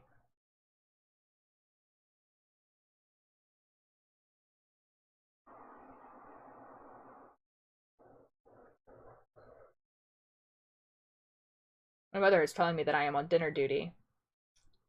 Which I knew. Listening blindly, and the cold, why am I looking at my phone? Right, bunny pictures. Bunny pictures, bunny pictures. Wait, where did you DM me this? I'm assuming Instagram.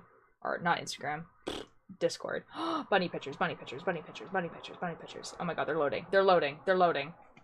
Just realized I don't get to see my crush because our only class she isn't in there on Wednesdays. No! Odd teacher so dear actual menaces. As someone who's lived near deer my entire life, real mood. Ooh, goats. Goats. They're so small. I love them. Oh my god. We used to have a goat. This was like years ago when I was at elementary school. We used to have a goat that was called Queenie.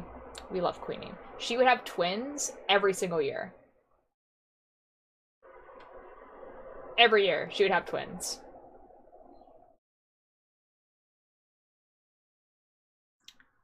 Don't know what kind of powerful gene that was.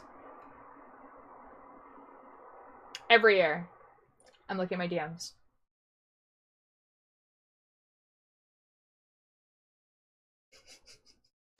That is so cool. Thank you, buddy. That is exactly the type of, that's the message I want to have in my DMs. Yes, real.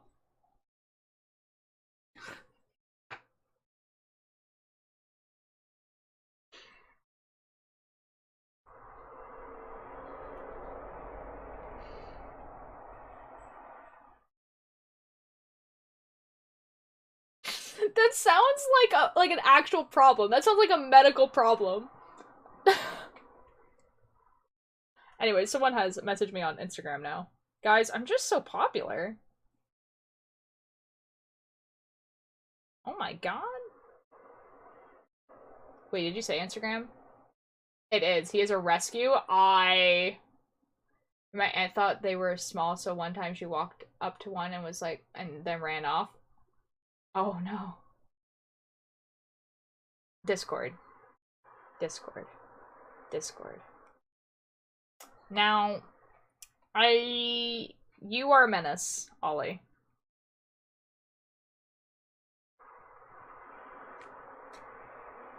Guys, I just got, like, lore spoilers for, like, an SMP I'm gonna be joining, and I'm quite excited. Oh my god. Guys, oh my god, someone wants to send me a message.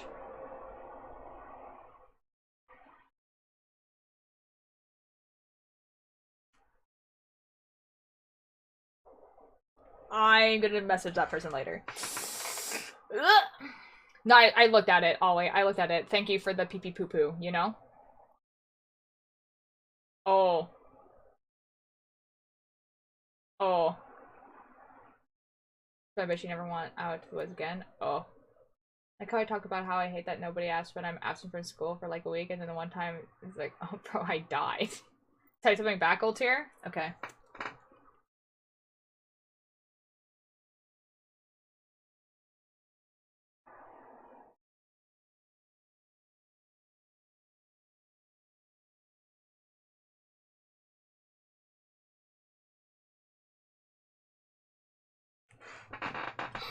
Just turn up this song while I think of something to type.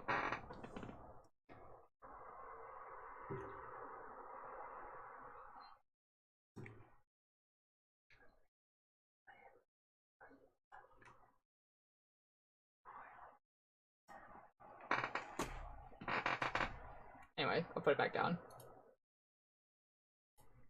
Anyway. I gotta join another since so much as I love to watch is kind of dead right now. And surprisingly, everyone's just busy right now. Yeah. Ultra, what's your opinion about Lemon Demon? Oh my god! I love Lemon Demon. Lemon Demon's so good. My favorite is the Venn diagram that is Lemon Demon, Will Wood, and Bo Burnham. My favorite out of the three is Will Wood, though. Because Will Wood he's just simply based. He doesn't make music anymore, though. So, I will cry about that. I wish to eat truffles. There are no truffles where I live. Oh. Oh. It's not even truffle season. Uh-oh.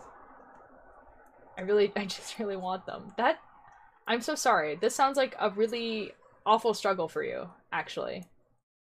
I'm so sorry this is happening. I'll give you some fish and chips. You know, this I don't think those are similar at all, but okay. You know those live streams where they have no. I have no idea what you're talking about. Do you think I can order truffles on Amazon? Maybe. Maybe.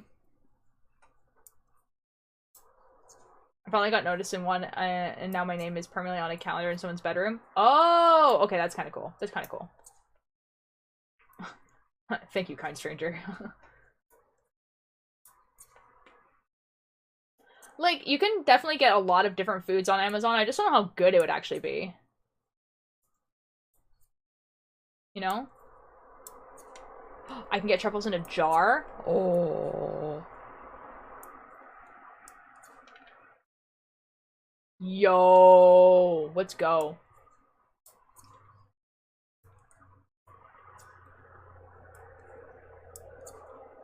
Methinks Misstown want fish and chips, probably. Dude, ever since I started learning Dutch, I've read, I know, as for me. That's kind of funny. That sucks, though. It's kind of funny.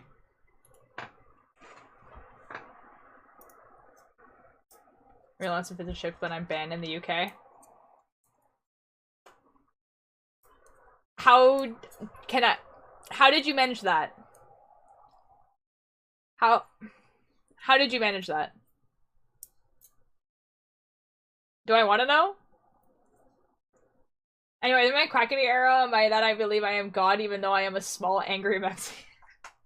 I don't think I can say that out loud. I feel like that's like the type of thing that's gonna get clipped out of content, and then I'd just be like, oh, why did they say that? I'm sorry for your loss. Mr. Apollo. Yes, we love Nathan. Dude, the amount of Nathan, like, audios that I use for TikToks this weekend is actually insane.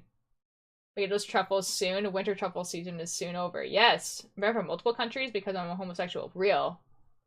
Clipped it to cancel on Twitter. Oh no. Oh no, Bunny. Why would you ever do this to me? No. Having something going viral on Twitter? Oh no. What a nightmare. Make sure I don't trend.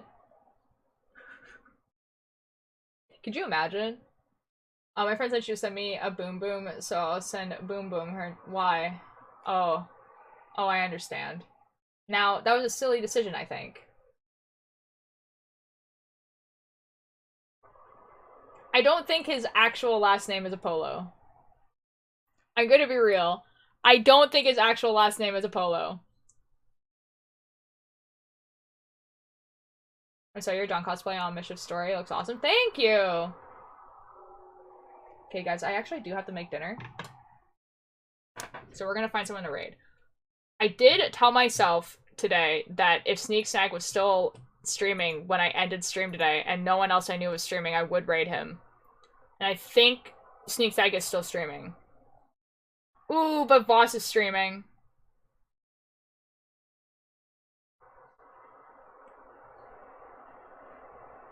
Who do you guys want to watch? Do you guys want to watch Voss play the Forest? Or do you guys want to watch Sneak Snag play Hitman? Raid my mom. Okay, cool. Okay, he says Voss.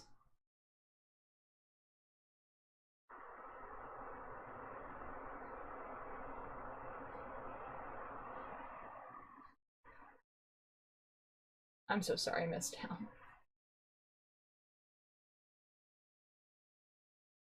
Okay, but hear me out. It would be funny to raid Sneak Snag. Hear me out. It would be funny. I'm tired anyways. Good night. Have a good night, Emery. Me when the soldier comes. Real.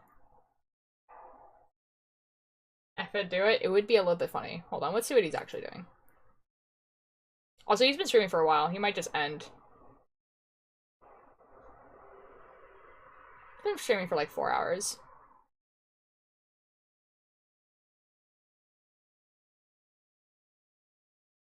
Sure, why not? We might as well do it once. It would be kind of funny. Alright.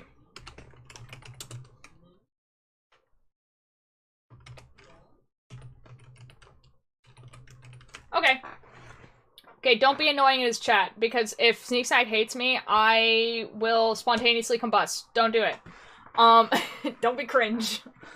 So I'll probably see you guys tomorrow. Yay, the sneak boy. I'll probably see you guys tomorrow. I don't know what I'm doing tomorrow.